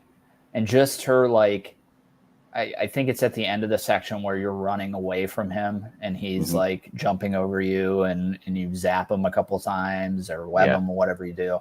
She gets behind that door and he comes down with all the arms, the whatever the hell those things are. Dude, such a cool because the lights flickering and stuff. I'm like, dude, that's such a cool shot. Yeah. Oh, especially because Jeff, you're talking about this when Miles first sees the suit because that's how he saw it. Yeah, same way. As Peter came in just like that with all the arms coming down, and it's like whoa. That's how that gameplay reveal trailer made it look too, kind of just dark and horror-ish. Yep. You don't see that in Spider-Man. You don't see you don't. You don't see the darkness, and this story's dark, man, and that's what I love about it because if you see, I have Todd McFarlane's Spider-Man book back here. It's like the darkest, probably too dark for Spider-Man in my opinion. It's very Spawn-like, but one of my favorite comic books. Oh, yes, that's not a popular opinion, but it's just dark. It's bloody. It's violent. It's what I want out of Spider-Man, and this story is much darker than the first game for sure. And the first game had its dark moments, but this is like over the top. Oh yeah, no, it was next level. Yeah. All right, go where you're going there, Dad. Well, I'm trying to bring myself back because so I did so much stuff within a short amount of time. It's blurring together. I know. All running together. Yeah. Yep. So Miles fights Lee in the gladiator style thing. Yeah. That's roughly after, because he gets taken in that mission, that same mission we were just talking about. He gets kidnapped by all the hunters after he closes the tunnel. I also have to point out, total twist of that dude on the crane being one of the hunters. Did not see that coming. I honestly thought that was going to be. Either. I didn't see that coming. I thought it was going to be Chameleon. I thought it would have been sweet for it to be Chameleon. But I did not see that coming. I thought it was a dude that needed help, Right. And you're like, oh God, really? Why do you need help now? Always. There's one guy. Yeah. And I think that guy stabs him with the needle and then says thank you in Russian, and Miles says you're welcome right before he passes he passes out, which I thought was great. So this whole fight sequence with Lee is one of those that you can really feel the emotion behind Miles. Yeah. Mm-hmm. His fighting and the aggression. This was a really fun fight for me. I'm like, epic, dude, yeah. There's so many stages of this dude. It's ridiculous. Mm-hmm. Very and I didn't really know much about Mr. Negative before this or before the first game. Actually, I don't even think I knew about him at all. I didn't either. Really cool enemy. Mm-hmm. Yeah, he's really cool. And then obviously his overall arc is really, really cool too. So yeah, dude. So basically, Miles is, they were put in the ring to kill each other because that was Kraven's game. But Miles ends up sending him off to go find Peter. So he goes to feast, and then Peter finds him. And then they go to Oscorp? No, because Peter still has the symbiote suit when he finds Lee. Right. I'm just really wanting to get to this specific part, and I'm. I know you are. I know you are. I have to point out, and I can't remember where this lands, where we're talking right now. Okay. But the mission where you're playing as Peter and you're in disguise in Kraven's party that he's having.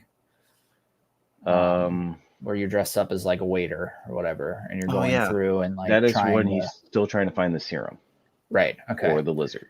Freaking awesome mission, dude. I absolutely love that mission. Just seeing all the stuff on the walls, all the different animal heads and everything. And then you're trying to find the guy in the kitchen says, take this to Kraven's bodyguard or whatever. So you're trying to find this guy through the mission. Yeah. And you find what ends up being the big shield and sword or whatever he has, mini boss that you'll fight towards the tail end of this mission. And he's like, what makes you think I'm Craven's? Well, I don't know, dude. Maybe because you're like 7 times bigger than everybody else in the room. Right, which And is then they- every normal person's thought. Right. Yeah. But it actually ends up being a tiger, an actual tiger. So that whole sequence of like, I don't know, it felt like very Hangover, where you're like trying to poison the tiger so you can get in there and see what's going on. Yeah, that whole sequence, another kind of out of you end up putting the suit back on at the end of the mission, but another great out of the suit mission. Just Dude, going that through tiger was gorgeous. there. Yeah, It looked amazing. yeah, yep, And it was one of those things where they showed what the symbiote would do to help you out. Like yep, changing your look, right, whatever you needed to be. Yeah, yeah. that was very cool. Yeah. Okay. So what's after Lee? What's after When Lee? when Okay, so Peter. so finds- Peter's going to find Miles now, Mhm. where he's already pissed off because Miles' mom is like, "Hey, you need to find my right. kid." Right. And he's just like, "Why is everyone like? Why do I have to save everyone?" He's getting that mindset. Yeah. Yep. So you go to that mansion to get Miles, but then you start fighting Craven. That's the first time you really fight Craven. Yep. Oh yeah. Because the bell. Yes. Craven. Mhm. And he starts using that bell on you, and you're like hurting. Yeah. You got to start webbing it up so it would stop ringing. Is Yeah. that the part that's outside? Yeah, because And he's like kind of like dashing around. Mhm. Dude, that fight scene was awesome. Oh, epic, dude. Yeah. oh yeah, Awesome boss fight. He is a freaking tank. Yeah, He is. he's but the best part about that whole fight is you start playing as Miles and you're fighting Peter. yes. Yeah, dude. That Yeah. was like so jarring because It is. Yeah. I'm like fighting Peter. I mean, I understand what's happening, but like I don't want to fight Peter. Like I Right. wanted to help him, and it's like Yeah. it's just like this push and pull. Like, And this is where it goes with like the great acting that they had for these characters, Oh, yeah. because you just hear Miles just pleading with him right. to take that suit off. Let me Yeah. help you take that Yeah, suit because off. he doesn't want to hurt him. Yeah. Like every other Because no student possible- wants to hurt their teacher, which Right, is what this fight is. Yep. And it's just cool. And It's he ends pulling up- at the heartstrings every time Oh, you hit him. dude, You're just chills, like, bro. oh. Yeah, chills. Yeah. It's good.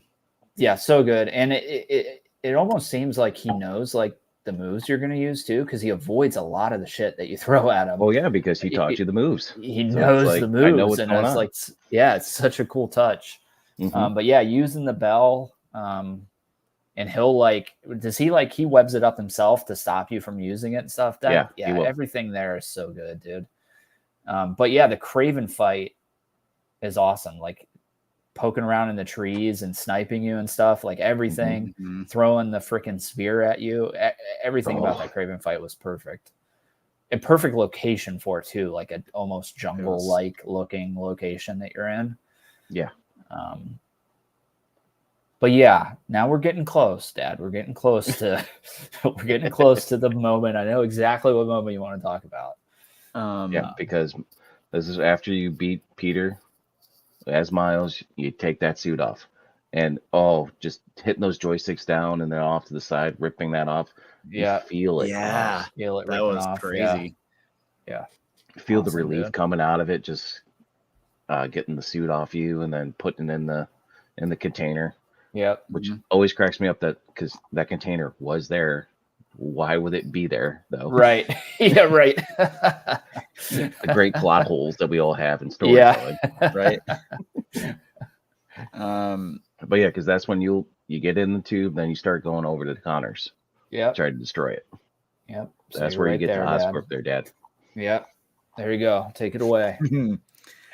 So we have he's gonna give it back to Harry. No, he's giving back the No, Connors he's to giving- destroy it. They're yeah, going he's to trying to destroy the get rid of it. symbiote. Yes. That's the plan. Someone else needs to talk about this until we get to the point I want to get to. Yeah, so you get to Oscorp and you're looking around and there's Harry. He's not back on his cane. He's Mhm. the disease is eating away at him again. And Harry's just like, you finally took it off. Thank you. Give it to me.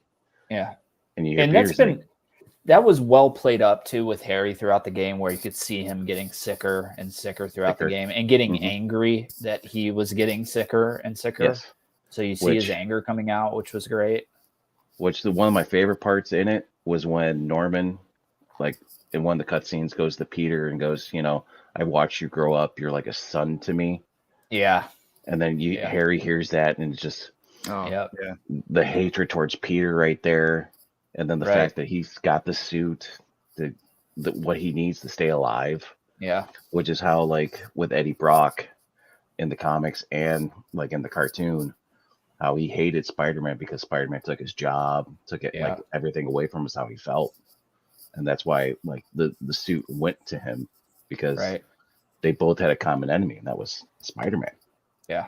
And now here it's really going, and this is how you saw in the beginning of the game, the suit was trying to get with Peter from the start. Right. But now this anger coming from Harry, he's like, oh, we need to connect. We're going to get this is the person I need now. Yep. And that's when the containment breaks and it jumps onto Harry. And what happens, Dad? What happens? Tell us. It covers him, crawls up all over his body, and it's Venom. And it is full 9 feet badass Venom. Full Venom. Actual Venom, yes. Actual. Not that freaking 5 foot tall one from Raimi's movie. No Toby Grayson right here. Right. Yeah. Like when even the creator is talking shit about how bad that Venom is, like Todd McFarlane was like, I drew Venom to be like a big monster, like he's a big alien, not a man-sized dude. And the thing that annoys me too is in that movie, he has like the spider webs in his, like Venom doesn't have the freaking webbing from Spider-Man's suit. Like, what the hell are we doing here? Which again, the design of Venom, so beautiful. Perfect. So perfect, dude. And the shocking moment for me, and I'm sure everybody else is here, was that you get to play as him and absolutely wreck house through Oscorp. Everything. You understand how long, like, at work, Dad wasn't even up to, because, like, I took off work to play this game. I was so farther than he was. And I'm like, dude, you need to get here. Come on. Come on. Please. You could do it. Because it was like every day, where are you at? Oh, come on. You need to go. We need to talk about this, because I was like, oh, it's a cut scene. Okay. He's going to jump out the window. So, because that's how it always goes in the stories. Right. You don't get to play as the bad guy. No. But then you do. I'm like, wait, I'm moving him. Okay. Yeah. What's next? Dude, and it feels I get to like beat him up? Yes. Yeah. The grab, like the grab attack, and you can like slam him or throw him. I was like, oh my God. Everyone I talk to, that is the favorite part of that. Just grabbing him, throwing them around, just using them to beat other people. Yeah. The greatest part. And you're right, dude. He's just mad, like just how Venom should be massive and destructive. Yeah. And you again, feel it. We've talked about this so much. You feel all this aggression that Harry has. Yeah. And now turn into Venom, and you're just killing all these guys. Right. Which again just cracks me up. Yeah. But Dad, keep going until we get to that part, and I'll tell you why it cracks me up. Who do we go after destroying Oscorp? We go after Craven, don't we? No. Yes. Well, he chucks the spear at you and he catches it. Is that fight? Yeah. Yep. That part was sweet.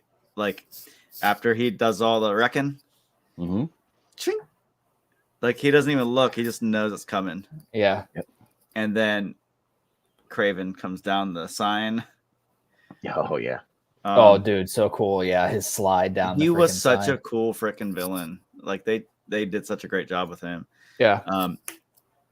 but he just like Venom just chucks him like across onto the up against that other sign, and it falls over.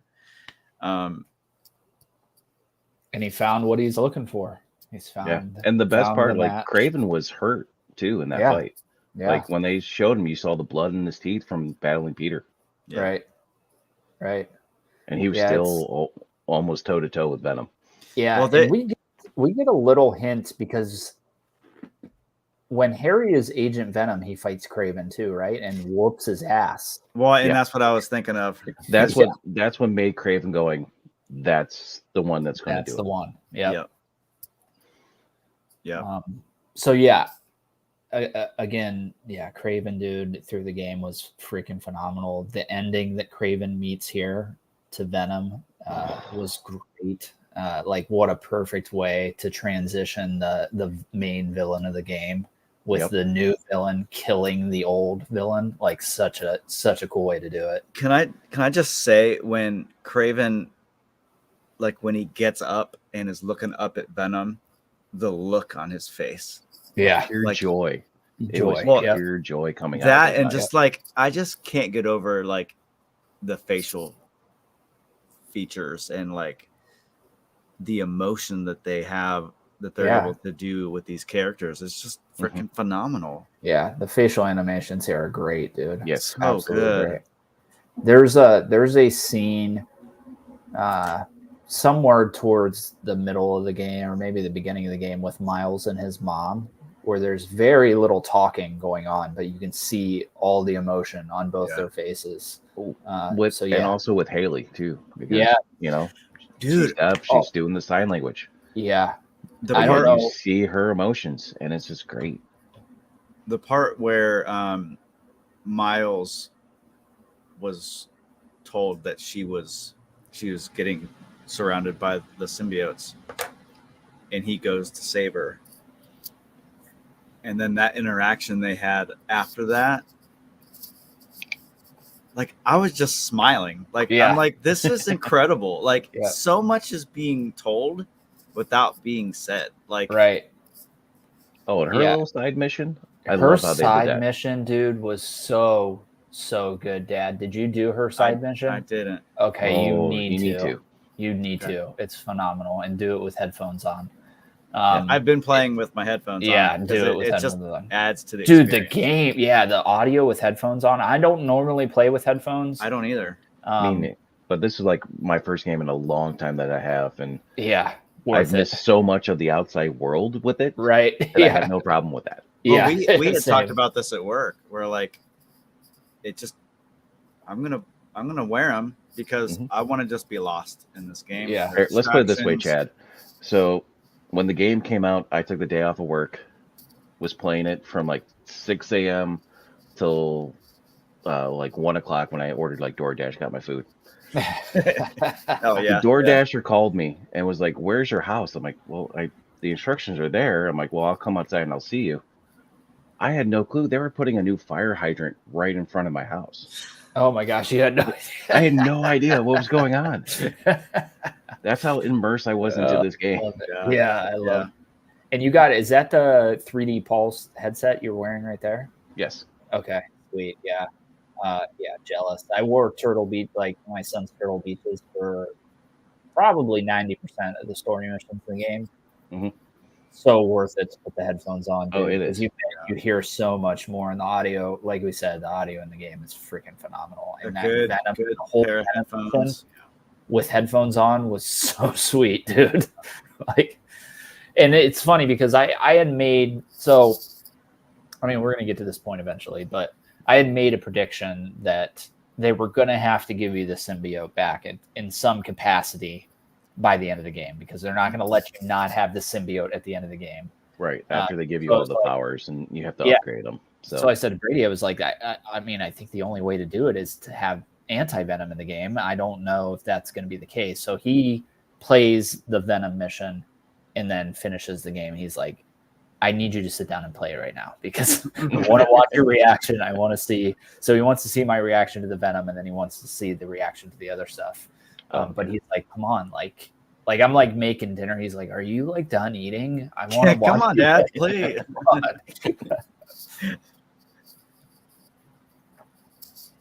Yeah, that like Dude. that whole part of getting the anti-venom. Was incredible. Yes. Miles and Lee going So good. through Peter's mind. And it's a perfect capping point for their arc through the whole story too. Yeah.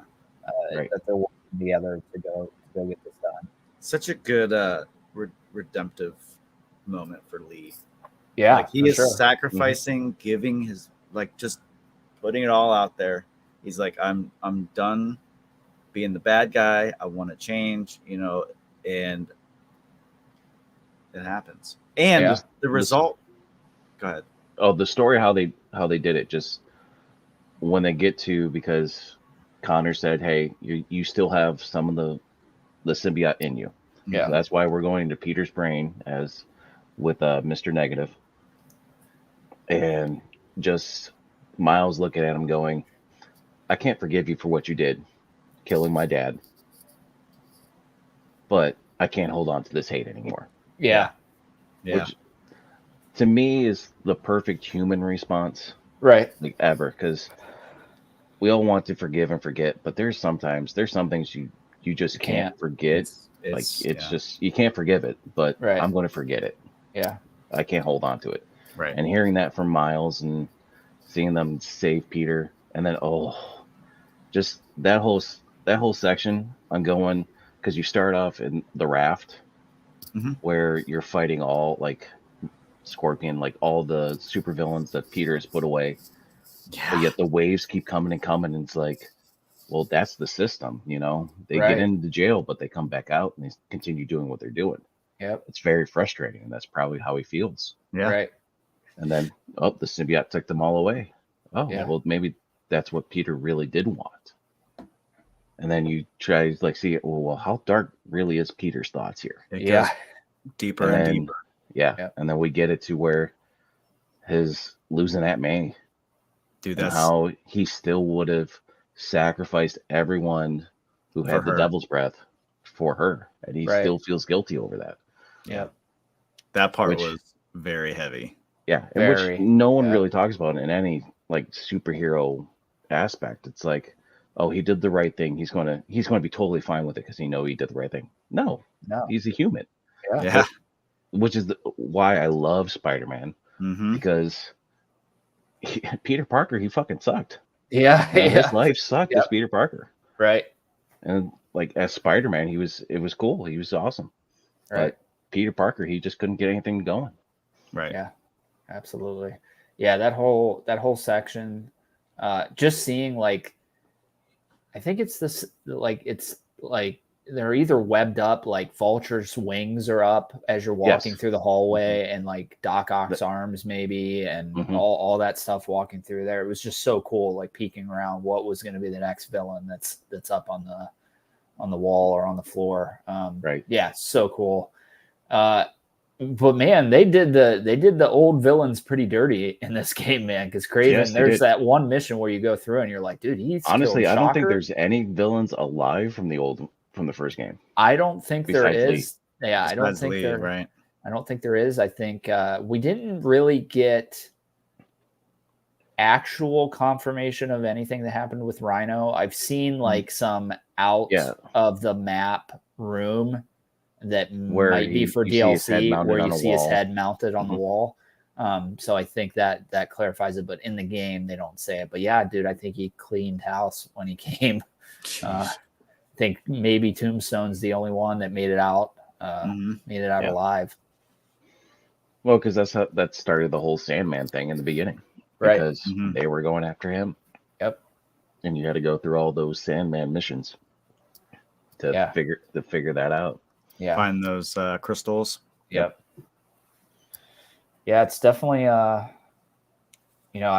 Sandman I think was hinted at in the first game. I think there was a backpack that you found that had like a little vial, and he's like, I still don't know if I open this if it will release Sandman or whatever. Right. Clearly he got released somehow. We don't really get how he got released. But yeah, I thought that was great, and the little Marco's memory things were really cool too. The heartfelt little story they're telling through all those little audio files that you find. Oh yeah, which again, so much better than Sam Raimi telling his story. Right. Yes. Yeah. I agree.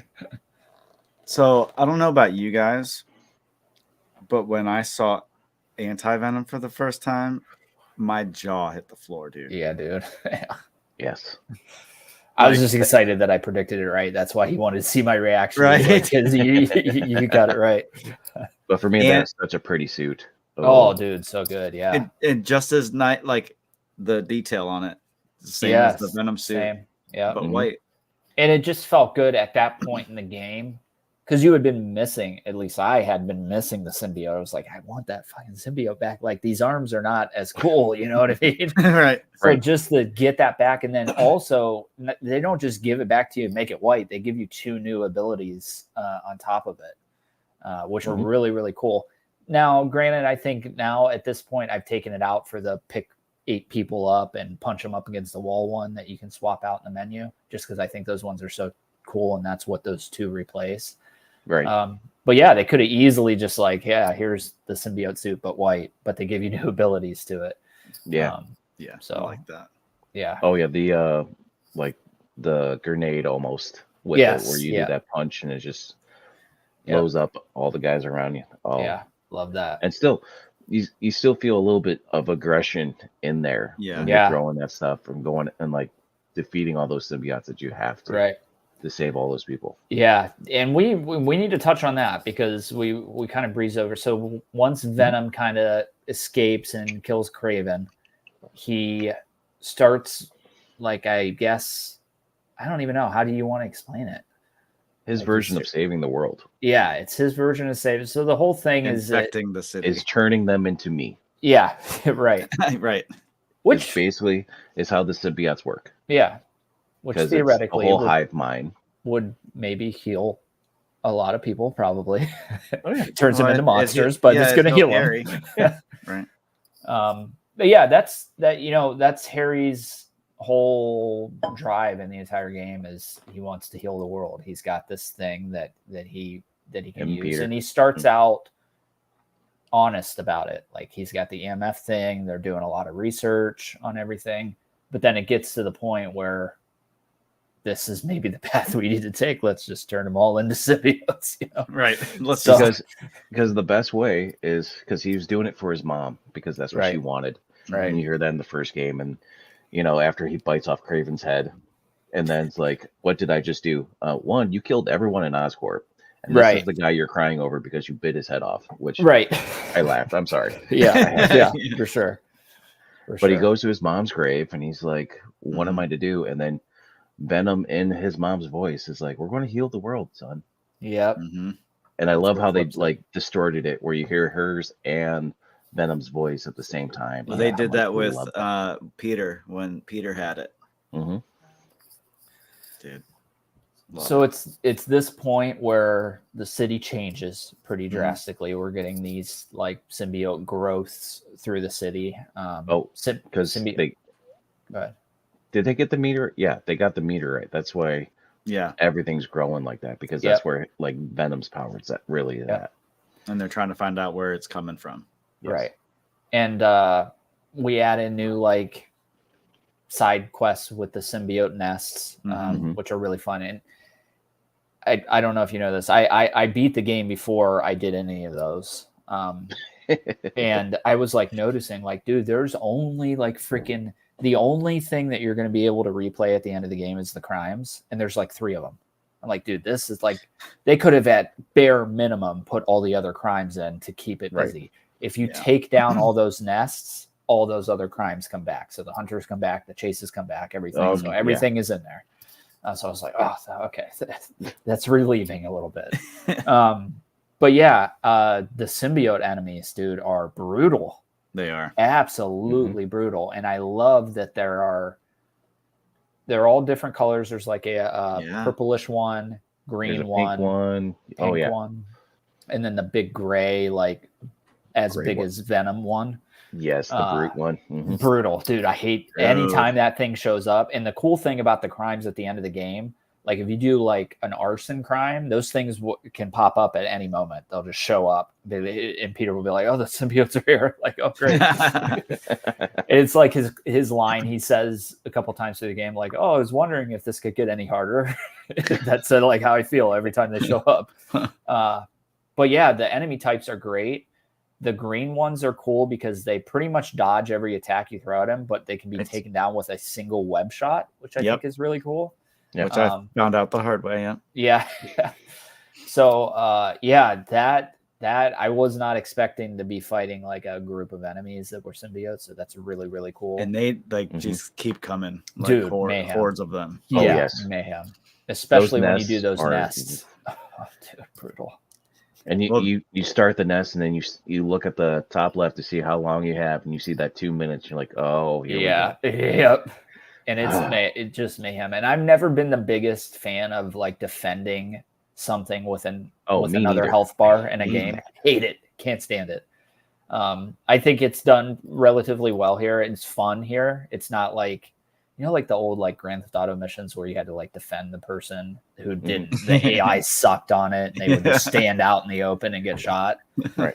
Or it's like no matter what, everyone was like everyone was out there, but you can only fight one person. Right. But in the nest, it was they were attacking you. They were all coming after you. And then like one or two would be like, oh wait, we have to go after this. Yeah, first. So good, dude. The AI between very smart. In those nests is very, very smart. So yeah, that it was cool to see. I wasn't the biggest fan of the first game when the city changed towards the end and like the prison camps came up and stuff. I don't know why. I was just like, we already did this. We did the fist battles, the demon like bases. It's the same now thing. We got to do this. Yeah. That's all it was. It was very repetitive. But I liked when what were they called? The guys in the white armored suits. Sable. Sable. Like everything was after you. Like you couldn't do anything without getting shot at. Yep. That's what it was. I think that was my main hang up with it, is just the city felt like dead. You know what I mean? Where it was like a bustling city, and then it was just like an empty, like Arkham Knight style city. Well, that's how this one was too. Like everyone was inside. Like once Venom took over the city, it was nothing was happening. Like you could like randomly save a person from a pit of symbiote goo, pull them out of it. Did we? I think we skipped over a pretty big moment with MJ. No, we haven't got there yet. Like, okay. We're not there. Yeah, we're not there yet. I'm just wanting to jump to different parts. I also want once the symbiotes come out and start taking people over, I want to point out the takedowns change as well. There's a couple takedowns where you like pull the person out of the symbiote, which I thought is really, really cool. Another little touch they could have just skipped right over and just had basic, the just same like the takedowns. basic, I kick you in the head, you fall down. Right. But it was I'm saving this person. That's what I'm doing. Yeah. And God, that was so just good. brutal. Like watching it tear off them. Yeah, dude. I think we could probably go to that moment now. Yeah. Because the symbiotes are taking over people and spreading the healing. Yeah, because then Mary Jane calls you and asks Peter. So you go back there, and there's Harry. And they're sitting at the kitchen table. Dude. That part was so tense. Oh, so like tense, because you didn't know what to expect. I thought that she was gone. Right. Yeah. I thought that she had just he took her and you'd have to go hunt her down. Yeah. They're sitting at the table drinking coffee. Right. And then you can see the like you can see the sweat like coming down like the brows and stuff. It was So and he's like, would you like some coffee? And then one of the arms pours some coffee. Pours it. Yep. And Peter's just like, what's happening? Yeah. So good. But this is actually another ironic moment because Brady and I were talking about like all the different symbiotes. So I was like going through them, and Scream came up in there. I didn't make a prediction that she was going to be in the game, but we talked about her like literally the day before he did the mission. He's like, that was in the same grouping of like, I need you to play through this stuff so you can see Anti-Venom and Scream and I was like that with Dad. I was like, dude, yeah. Have you got here yet? Okay, Yep. you're gonna like the next boss battle. Your next boss battle. Yeah. Yeah. Like, get the tissues ready because it's gonna hurt. Yeah. Like, well, get to the next boss battle. Yeah. he told me was you're gonna feel like crap. Right. To do with this boss battle. Right. And then it was today, I think. I told you I didn't feel bad. You didn't feel bad, but you see what I was saying. Why you would feel bad, but just because of what they were saying to each other. Yeah, dude. What she not was because saying you were to kicking him. her ass. It was what they were saying. It's like that was intense. Because we've all been in that, like those relationships. Like that's just where you forget what the other person's really doing for you. And Peter was just like, oh man, yeah, she was here for everything for me, and I just put her off to the side. Yeah. I was a dick. Yeah. Like not even in the suit, but I was just a dick in real life. Yep. Yeah, that's what I was like hinting towards. I'm like, dude, that's gonna hit you. And I was trying to think because I was like, I thought I remembered MJ becoming Scream at one point. I think I'm misremembering that. She becomes a villain or a vigilante in one of these. I don't think it was arcs. Scream. It wasn't Scream. I looked it up. But yeah, dude, I wasn't expecting Scream. We had made predictions. We had made predictions of who we thought we were going to see. We had said Carnage. Right. I didn't even think about any of the other symbiotes showing up. So, Scream was a curveball. MJ Scream was a major curveball, and the boss fight was awesome. When Harry put her behind that table and you couldn't see what was happening. Yep. I was like, oh, he's killing her. And the next she comes up to Scream. You I'm see like, that red hair coming up? Yeah. Yeah. So good. And it's funny because if you look at her, she's dressed like Scream. She already has the red hair, and she's got a yellow like sweatshirt on. Yeah, I'm like, oh my gosh, like an old lady sweatshirt. Yeah, like Aunt May's sweatshirt she put on.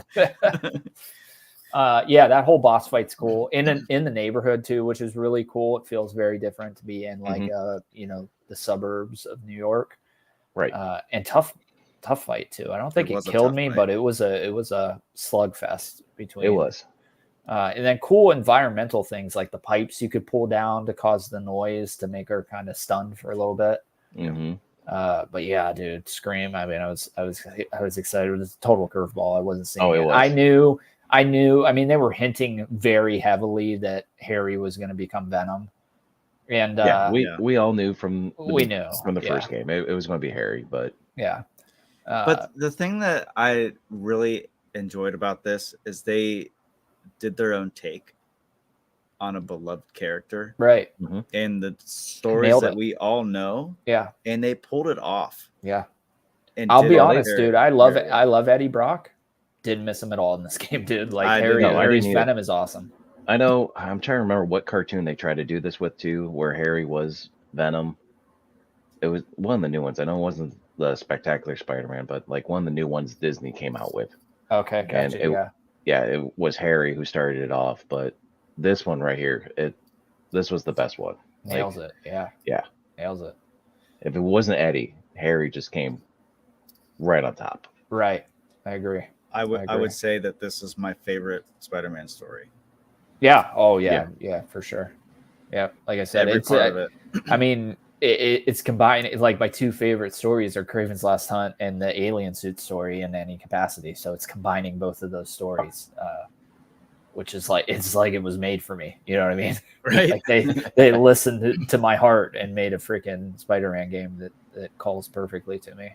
I would say that the whole symbiote, Venom, Carnage. That's your jam. That's my jam. That was like one of my favorite comics to read growing up was the Maximum Carnage story. Oh yes, and that video game to play. So good. Yeah, that was out for Super Nintendo. Yeah. I think I had that for Sega. Maximum Carnage. Yeah. Where you got to play as Spider-Man and Venom. Yeah. Yep. Dude, I freaking love that game too. Yeah. Mm-hmm. It's I'll be interested to see where Insomniac, because we had talked that Insomniac obviously is making a Wolverine game. That's probably going to be their next focus. But they have said recently that a Venom spinoff is not off the table if fans want it. Obviously, you shouldn't even need to say that comment. You should know after that, You're just 5-minute you're play. seeing the comment going, yeah, we're going to do this, but Yeah, we're going to that's pretend exactly like we're not. it. Yeah, right. Everybody How wants could it. you not? Like, Yeah, you have to. You have to. How is like the internet not blowing up after that experience of playing Venom? You have to at this point. Running through Oscorp, just Right. destroying all that as Venom was. Yeah, that's hands down one of the best part of the games. The 5 to 10 minute gameplay section there, like that into a Miles style shorter experience game, like it's a no-brainer, dude. That would sell like crazy. Well, or that would be a great DLC to go back and be Venom as he's taking over the city. Yes, as he's taking over. Oh, that would be awesome. Sick. Yeah. Well, and they teased it when you had the symbiote suit and you pressed the thumbsticks down and you went in berserk mode and just wrecked everything. Yeah, barely took any damage. But then you got to play as Venom. Yeah, I mean, I think that just that Venom section feels so good. Like it'd be fantastic to not get a standalone game or DLC at the very least. And they're hinting. I think they're hinting at a lot DLC. Now, when Spider-Man 2018 came out, it had a season pass with already 3 episodes of DLC lined up. They already knew they were having it. So yeah, they knew that was coming. That's not here. So I don't know if maybe they're just. It could be one of two things. It could be they're not announcing it right now for spoiler reasons, to keep the spoilers out, which is possible. Or they're just not going to do it and they're going to move on to Wolverine. My fingers are crossed that they're going to do it, because I watched a couple of videos where they're pointing out like there's like I can't remember, it's somewhere in the city, but it's like a room behind a bookstore that looks like the Hand like hangout from Daredevil, the group of ninjas from Daredevil. Okay. And the director had somebody said like the sign on Matt Murdock's law office from the first game is missing. Yes, I is see that on purpose? And he said, interesting find, stay tuned. So I'm like, oh my God, dude, are we going to get a Daredevil DLC? Because I'm all about that. Yeah. And they actually, I think that was a mistake, because that sign is now back up in the game. They patched it back into the game. So I think you could almost see the confusion on his face when they asked him, like, oh shit, I didn't realize that got taken off of the sign. We didn't mean to do that, but good find. But yeah, stay tuned on the Daredevil stuff. But yeah, you can go look up videos on the building. It's really bizarre. It's like behind a bookstore that you can walk into, one of the few bookstores you can walk to, or one of the few buildings you can walk into in the game. And yeah, it's like some sort of secret lair back behind this bookstore, and it was not in the story in any capacity. So I think they'd be doing themselves a disservice to not put out any kind of DLC for this game. I think it deserves. I personally think it deserves the 3 episodes we got from 2018. Like those were awesome. Minus the freaking screwball stuff, but yeah, go ahead. Yes, sorry.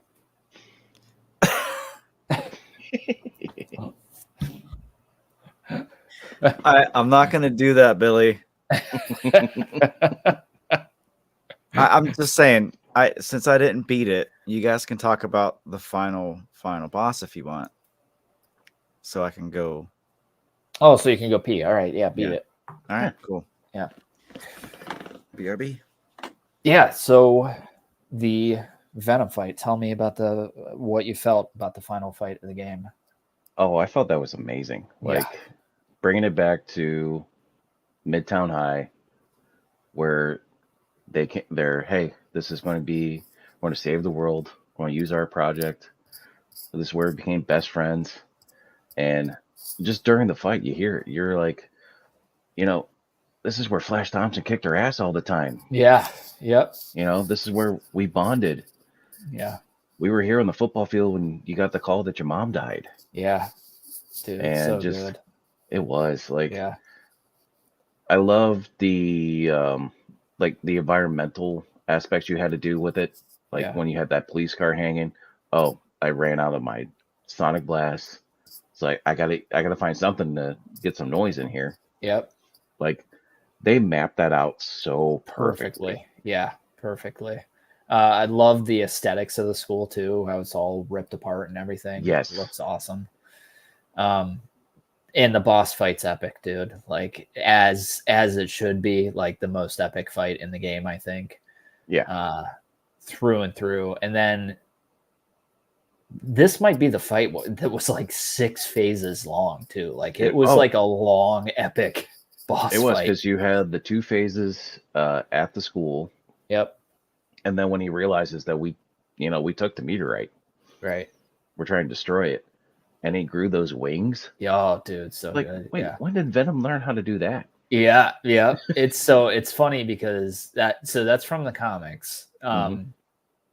And I had taken Brady to a toy store up the road from us, and we're looking. They have a huge Marvel action figure section, so we're like looking through it, and I see his eyes get like all big.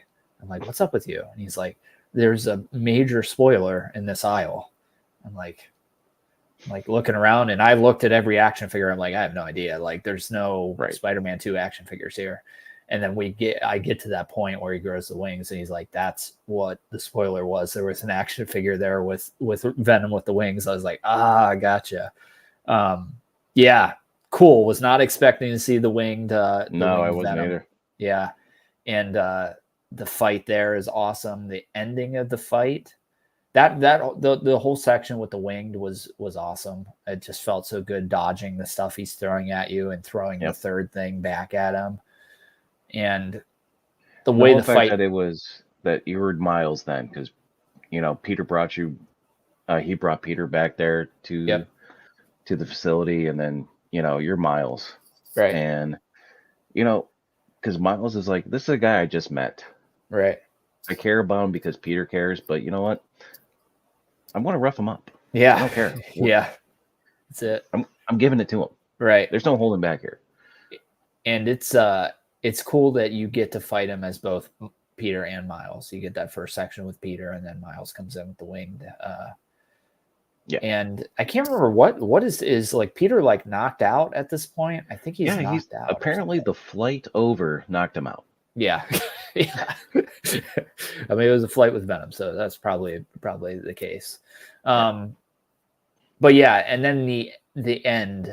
So obviously the boss fight, and it's like, dude, it felt like it took me freaking 15 minutes to do that whole boss. Like it was a long fight. Boss fight just felt like an hour long. Yeah, dude, it felt like it was forever. Epic. Like I wasn't like, there was no point during it where I was like, okay, like it's getting stale. Like, come on, not at all. No. Yeah, not at all. And I think that goes to the change in environment, the change in mechanics, right? Because it doesn't feel like the boss fight with Peter and Venom doesn't feel even remotely close to the one with Miles and Venom because of the wing. Like the only complaint I have with like the Peter and Venom one was when Venom would like change the floor to like to hurt you.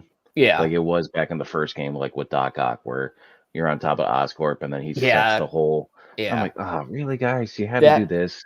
That annoyed me. Yeah. So it's actually, I mean, maybe it's not an unpopular opinion, but I hated the Doc Ock fight at the end of the first game. Like it just didn't feel good. I don't know. And I think it's because of that where you have to be swinging around. Yeah. It really didn't feel good until you were outside the building. Then it felt awesome. Yeah. Just blow for blow. Yeah. But before that, it sucked. Yeah. This I didn't mind this because, I figured out pretty quickly that you could just swap over to the other platform and he would follow you as soon as he put that stuff down. So it didn't stick out to me. Trying to think. I don't think there was anything in it that was like super annoying. The only thing that annoyed me during that boss fight was when he would bring the ads up, like he would have the symbiotes come out. Like I hate fighting a boss and then other enemies as well, and especially those things which are like so annoying and just in your way when you're trying to damage them. I hated that too, by the way. Yeah. But I also, Yeah. but you know why? Because you lose like your anti-venom powers because you use them, but you have to build them back. So you got to beat people, Right. Because he wasn't really doing it for you. Yeah, it's a mechanic thing that's built in there to give them back to you, which I get. It's fine. It's just those enemies suck in general, just fighting them by themselves, let alone with venom, you know. But the Miles and Venom fight, I enjoyed that more than the Peter and the. I did too, dude. I did too. I thought it was awesome. Yeah, I thought it was awesome. Well, there was so much more going on, like emotion-wise, like that trainer and mentor thing. Like it's just you really felt it. Yeah, but I mean, with Peter and Venom, it's like they're best friends. Right. Peter's trying to save his best friend. Yeah. So the emotions heavy on that one too. But then the way the fight ends in the sky with both of them on, which I thought was awesome. I'll admit I was a little bummed out. There's a CGI trailer for Spider-Man 2 where it's Miles and Peter fighting Venom like in the city in the daytime. That doesn't happen in the game anywhere, so I don't know why they made the CGI trailer like that. Just to fool us, it's a Marvel that's thing. it. Yeah, it is. So I was a little bummed out that didn't happen, but yeah, the boss fight's just epic, so it squashed that pretty quickly, and then the ending of it, just both of you punching him, and then the entire thing at the end where Miles is like trying to jumpstart Harry, and you're doing the attack, the L1 square attack to get him. It's a great cap to the game, and I did not feel that way. Like I said, with the Doc Ock fight at the end of the first game, I hated that fight. I still hate that fight to go back and do it. That fight was, it just didn't feel as strong as this. Yeah, it's not as well put together as this one is. No, what put together that one was the story behind Peter and Ock fighting, and just hearing the cries in Peter's voice and going, you were the one I looked up to. You were my mentor. Like, you're my hero. Right. And here I am after beating you down because you fall so far from the path. Yeah. You talk about on the side of the building? Yeah. Yeah, that was rough. Yeah. That's that part of that fight I love. It's the top before you get there. Right. The top sucks. I can't stand it. I can't stand it. I hate it. But yeah, don't feel that way here. I think the ending of this game was awesome. Thoroughly, like Venom lived up to everything that I thought. There was no disappointment at all. None. Best Venom portrayal ever. Oh yeah, without question. It's just, Insomniac just gets Spider-Man.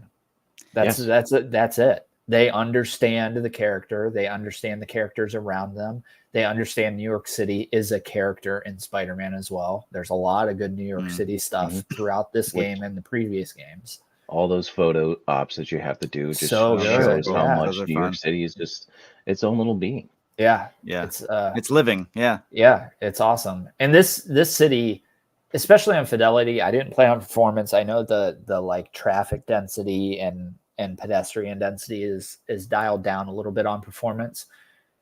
This feels like New York City in fidelity, like jam-packed traffic, people walking all over the place. The city just feels alive in this one. It did a little bit in the first one too. It was just a little too clean in my opinion for New York City. New York City is a dirty, grimy city. So this is like the clean comic book version of it. And not enough traffic, not enough noise. Like it just gets the noise right of New York City, the horns and the sirens and all the noises going on in the city. So they just get it, dude. They just get Spider-Man, where the MCU clearly doesn't fucking get Spider-Man. Like they've made huge mistakes in those 3 movies, in my opinion. So one of the things I enjoyed about this game, and it's minor, but the interaction with people, like you run into somebody, he makes a comment. Just little things like that. The attention to detail all across the board is just the attention to detail they had even in the first game. Like if you play the game on a Saturday, because I forgot what part of New York is a very big Jewish community. You wouldn't see anyone out there because it's the Sabbath. You don't walk around. Yeah, you're right. Huh. Yeah. You wouldn't see like the Orthodox Jews with the yarmulkes and everything. Right. They actually put that in the game. That's Yeah. how Wow. close to detail Insomniac is with Yeah. all this. Yeah, they just get it, man. They get it. Mhm. And I think That's the awesome. MCU should look at these games and be like, this is how we should do Spider-Man.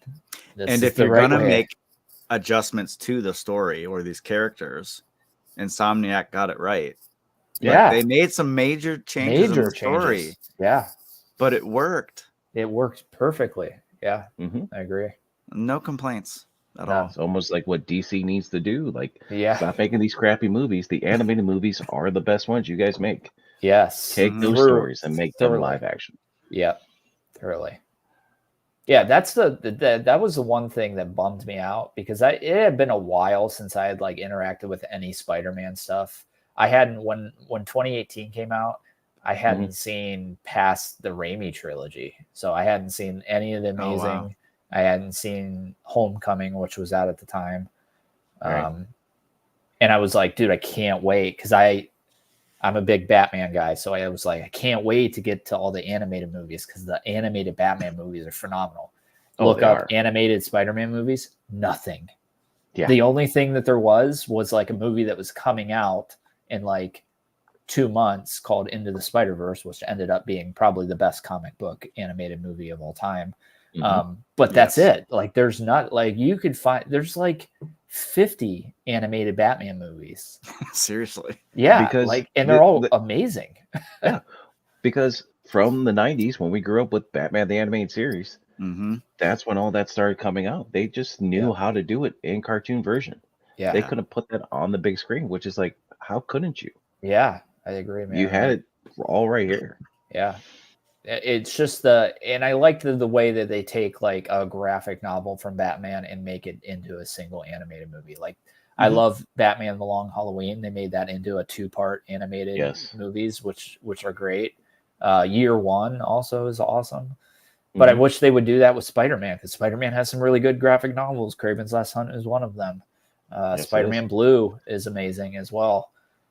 So I don't know what the hell's going on at Marvel. Make that one into it. Yeah.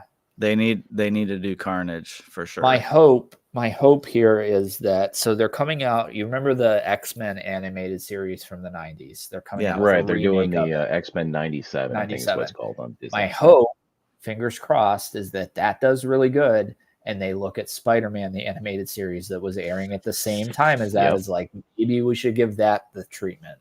Please. Those crossover shows were the best. They were so much fun. So good. Yep.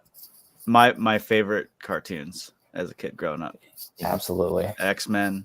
The X-Men intro song is like just burned into my brain, man. Epic. So nostalgic. So is the Batman one, the animated series, and so is the Spider-Man one. Yeah. You hear that guitar riff, and you just know I'm watching Spider-Man. Yep. And it's like I think that Spider-Man needs it the most because it's I don't want to say it's really difficult to go back and watch that 90s, but if you watch like any of the animated stuff that's coming out now, it's like well beyond what was going on in the 90s, obviously. Oh yeah. So it needs it needs that treatment. Yeah. If you really want to go back, the 1960s Spider-Man cartoon. If you want bad cringe, everything. Oh, I can imagine. And I grew up on that. Like my sisters would tape that for me when I like couldn't watch it, and I had like 4 VHSs. And I would watch those all the time. I loved it. I love those things. Yeah, watching now, and I'm like, it's so bad, but it's so good. So bad. Yeah. I don't know. I probably would. I don't know that I've watched that one. I'd probably hate it because I can barely get through the 90s. The 90s Spider-Man one, which I'm you wouldn't be able to nostalgic for. So. Oh, if you watch Spider-Man and Friends, you'd be like, I'm going to shoot myself. Yeah. You know what? No, I have watched. Yeah, no, I watched Spider-Man and Friends for sure. With Firestar and Iceman. Yeah. Yes. Yeah. Okay. That's what you're talking about. All right. Yes, I have watched that. I think. I don't know. Like I've been saying all night, Kraven's Last Hunt is my favorite comic book. I reread it while I was playing this game. The artwork just sucks ass, dude. Like when you compare Todd McFarlane's Spider-Man to that artwork, it's horrendous. Horrendous. And it's funny to think that Spider-Man was in that style all the way until Todd McFarlane came on to Amazing Spider-Man and changed everything. And it was literally like, he said, I watched a documentary. With it. It's night and day because he's like, hey, it's the 1990s. Let's make it look like it's the 1990s. Let's not make them look like they're still in the 60s. Oh, yeah. That's all he did. He just, and even though, like, he made Spider-Man look so dark, even though so dark and good. Just man. Like the little things, just like added detail on the webs, just the way he would just hang there in front of villains. It's like, oh. And he always says that every comic book artist before him made Spider-Man, and he did Spider-Man, emphasis on the spider. So he's got super dynamic poses. Yeah. It just looks so much better. It looks so much cooler for a comic book. Yeah. Mm-hmm. Like we don't need anatomy perfect for Spider-Man because it looks way cooler when it's all out of whack and he's all bent up in his spider poses, you know? So cool. But, so the one part, Dad, since you still haven't beaten the game yet, and you need to, is the after credit scenes. After we beat Harry, we beat Venom, and he gets to the hospital, and he's in a coma now. Yep. And the anger that comes out of Norman. Dude, I'm so excited. I can't wait. It's going to be like 10 years till we get it, but I can't wait. I know. Like, how long was it? What gets me with that, man, I would say it was like, I think they did like 3-4 years, like between from the 2018 game until this one. Yeah, you have to look because it's on paper, it's what, 5 years? But you also have to remember they did Miles in that time. Mm-hmm. They also did the Ratchet and Clank Rift Apart. Yeah. So they're going to do Wolverine next, almost guaranteed. That's going to be the next game. Which so it's going to be at least 4 years probably till we get it, I would imagine, at bare minimum. Which is going to be amazing. Because in my mind, like Ratchet and Clank is super popular. The newest one they came out with it won like Game of the Year multiple times over when it came out. So it wouldn't surprise me if they do Wolverine, another Ratchet and Clank, and then Spider-Man 3. Yeah. But Dad, do you want to hear the end credit scene, or you want to dip out and see it for yourself, or what? Yeah. I might dip out. All right. Yeah. Just take your headphones off, and then I'll give you a wave when you can come back. Okay. So the end credit scene here is, like you said, Norman. I can't remember if Norman freaking out is an end credit scene or if that was at the end of the game, because I know that he confronts at the end, two. End of the game, or he confronts Spidey and like, what did you do? What did you do to Harry? Yeah. But then when they have him back in the penthouse, and he takes Harry's cane and Jared starts breaking the windows. Yeah. As a parent, man. I felt that anger when I felt so like I couldn't help my kids. Yeah. Like that helplessness where, my one job is to protect my kids, and here he is. I can't do anything. Yeah, I get it. And he struggles with that through majority of the game too. Which I love because you don't see that in the comics or the cartoons of Norman. You just see Norman as this evil villain, as the Green Goblin. You never see him like a passionate father. Exactly. And it sets up the perfect arc for, and I said when we did the whatever episode we did for Spider-Man 2, like the Let's Get Excited episode. I said, you can't, if Insomniac dips out on Spider-Man after this, you can't leave it open without Green Goblin. Like that's such a quintessential Spider-Man villain. And I'll be honest with you, I thought we were going to see him in some capacity in this game. That didn't end up happening. Right. But they're now heavily hinting at it with the end credit scene where we see Norman go to the raft and talk to Otto. Doctor Ock. Yep, Doc Oh. Ock, who obviously they didn't have the best relationship. They hate each other, right? No, And- I love that. He's like, I'm losing my son. Yep. Good. Yeah. Yeah. When Otto said good, I was like, oh. Yeah. It was like, oh my gosh. And then just, he asked him, like, what are you writing? He's like, the final act. Final chapter. I'm like, yeah, final chapter, whatever it is. I'm like, oh my gosh, dude. Like, I can't wait. It's going to be great. It's gonna be great. I cannot wait to see their rendition of Green Goblin because they haven't let me down with any of the other villains that they've done so far. So I guarantee they're gonna nail Green Goblin. Right. And then we get another end credit scene after that with Miles.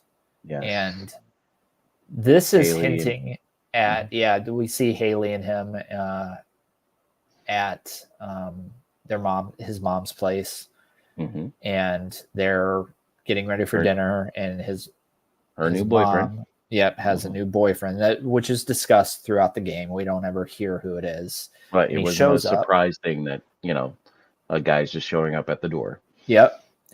And it's funny because did you 100% the game? Yes. Okay. So you did the chameleon side quest where you go into his like penthouse and see all that. Mm-hmm. And then you see him at the end as you swing away. You see the dude with the binoculars. I thought that's who this was. I was like, "That's Chameleon." I was thinking that too, but it's not. It's not. Yeah. I got. It looks very similar. Put your headphones down. This Are is you waving at me? No, put your I headphones down. Sorry, I was talking down.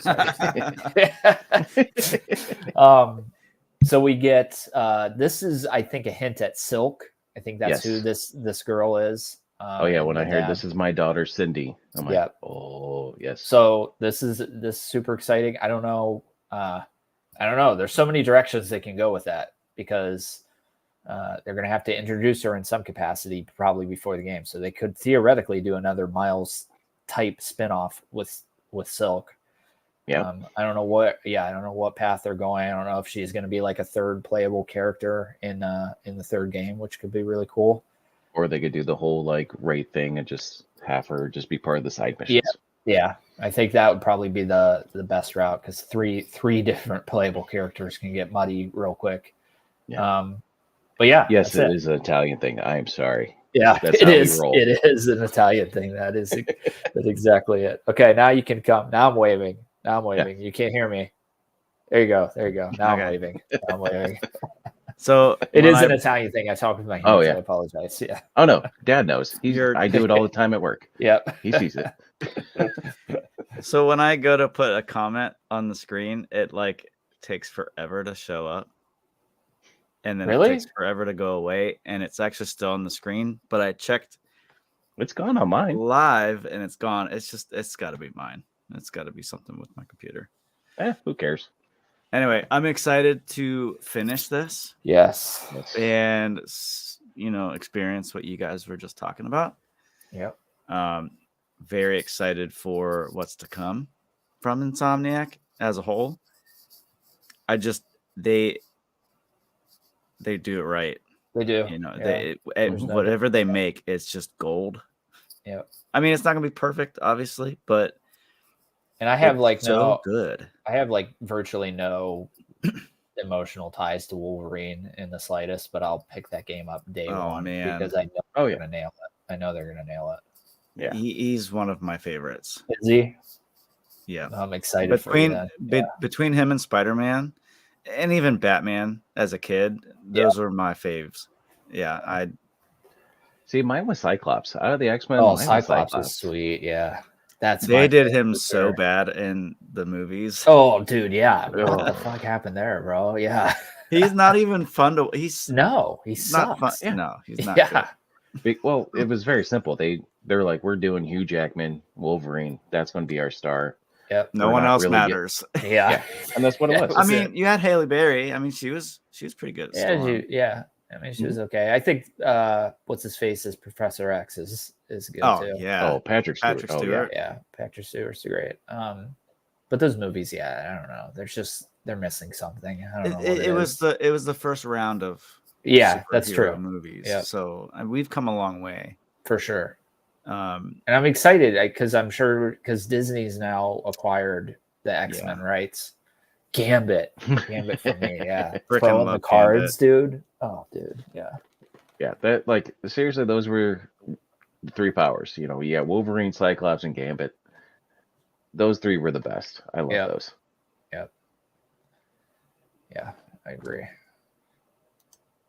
But that's what they're hinting at with the new Deadpool movie. That Yes. Gambit dude. might be in there. So Yeah, we'll see, man. They hope. they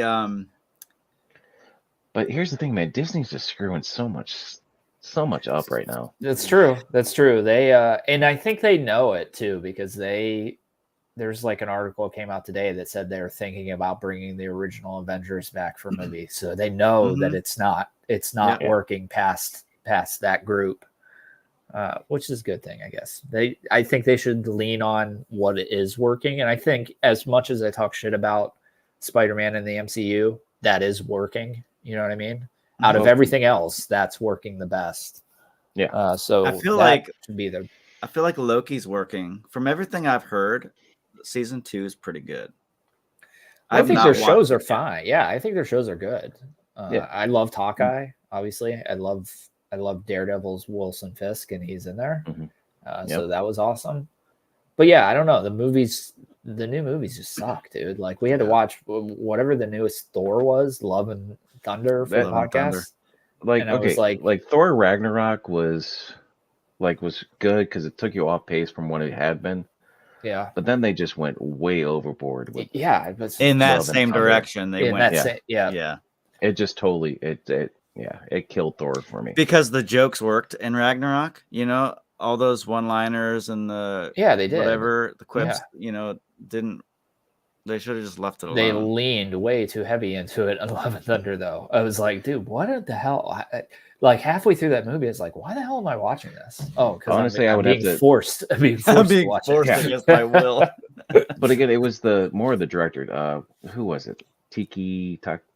It's that Tika. What he had, whatever Mike always says. That's what he is. He's a comedian guy. Yeah, that's all he goes for. Yeah, and it killed it. Yeah, I agree. Yeah, they need a revamp for sure because they're not going in a good direction. Yeah, and they know it now because there's reports that they're trying to get the Avengers. I don't think they'll be able to do it. So I think those actors are tapped out and done. They're done, man. Like they knew what was good while it was good and got out at the right time. Yep. I want to see a good version of Fantastic Four. It's coming. Yeah. Maybe. Well, I can't promise it's going to be good, but there is. Right. It is coming. Well, X-Men is too, I think. So I'm curious to see what Disney does with X-Men. Because one of the things that they've kind of missed out on was the whole Spider-Man arc with that. Yep. Yeah, it would be cool to tell. Yeah, for sure. But it's at the point now for me. Spider-Man in the MCU just needs to be Spider-Man. Like I don't need Tony Stark. I don't need the Avengers shit. Right. I don't need any of that. And I think they know that because they did like a reset at the end of the last movie where they're like, let's get rid of these characters. Start him off fresh. Spider-Man. Put a new suit on him, and he's in New York, and he's Spider-Man. And bring in Venom and Carnage, and then we'll be good. Yeah, dude. If they do that, dude, I think they could nail it. I think they could nail that story. We'll see though. It's just it depends. They can't really use the Tom Hardy Venom. No, they're not going to. They can't. No, they're not going to. Because it makes no sense of why Venom is really craving to go after Spider-Man. Right. Those end credits, it makes no sense. Yeah, that's why in the end credit, Tom Hardy dips out, but the symbiote is left behind. I think that was planned to get it. Not that I like the Venom movie personally. I don't know that I like the second one. They were good. I just like it for Carnage. Like Carnage is badass in it, but the story kind of sucks. But yeah, I just feel like they started off so good with Spider-Man Homecoming. Like it felt like New York. It felt like a Spider-Man story. They're building like Sinister Six style movement, and then they just abandoned it for whatever fucking reason. I still don't get it. But trying to keep the Avengers relevant. Yeah, I guess. Like, I or don't Doctor want... Strange. Well, that was It's the big annoying. thing. If you really look like it, it was all Avengers, and you can't really do the whole Avengers thing and then try to get the Sinister Six on just like on one character's movie. Right. Yeah. That's the biggest reason why they went away from it. Yeah. But it's like Tony Stark in Homecoming, that should have been like Doc Ock. That's Doc Ock in the comics, the mentor, not Tony Stark. Like, and even in the fucking second movie, he's dead, and we're still talking. We're still seeing and talking. Like, this guy won't die, man. He's dead in the universe, and we're still hearing about him. Like, of course, Mysterio's out for Tony Stark. Like, why? It makes no sense, dude. Like, that's who he's pissed at, so he's coming after it. Whatever, dude. I did like we could do an episode all night about how much I hate the MCU Spider-Man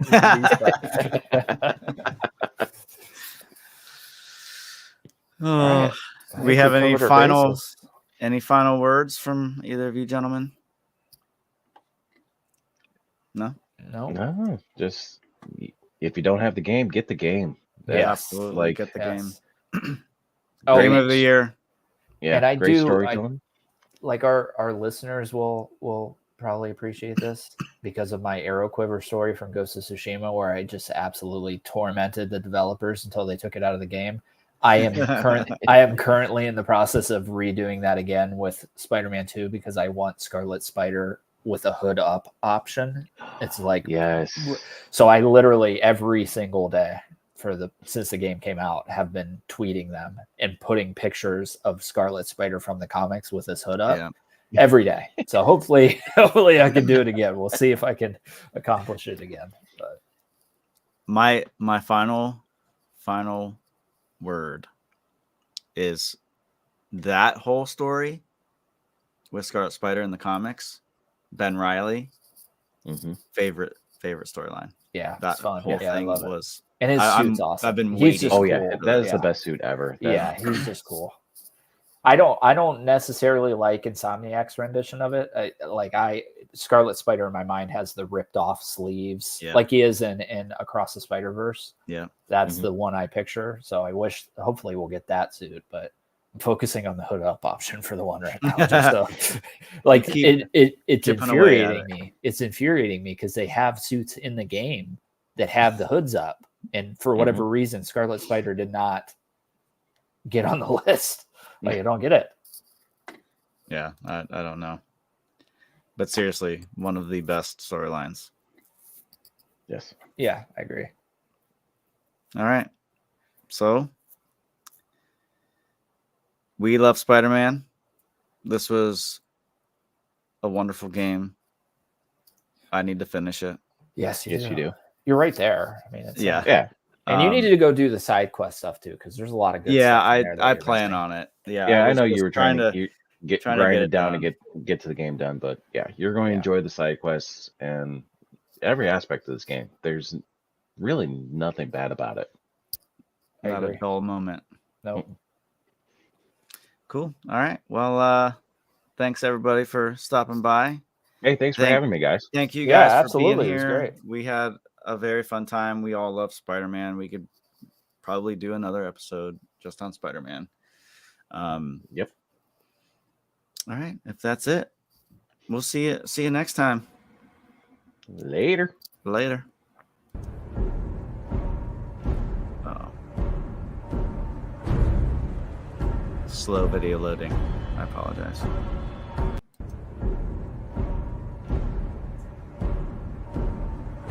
Is it not playing?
You're really filling the mediocre producer role tonight, brother.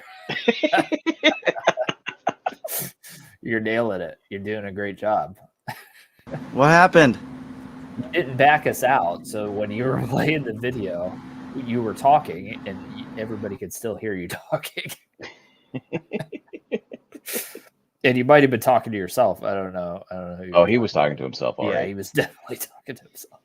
And right now, my screen still says live. So Yeah, we are. uh, He knows that. That's the thing we do every time. It's just Oh, hit okay. that end stream button up there. You're doing great, dude. You're doing great. Yeah, great job. You're awesome. You're the man.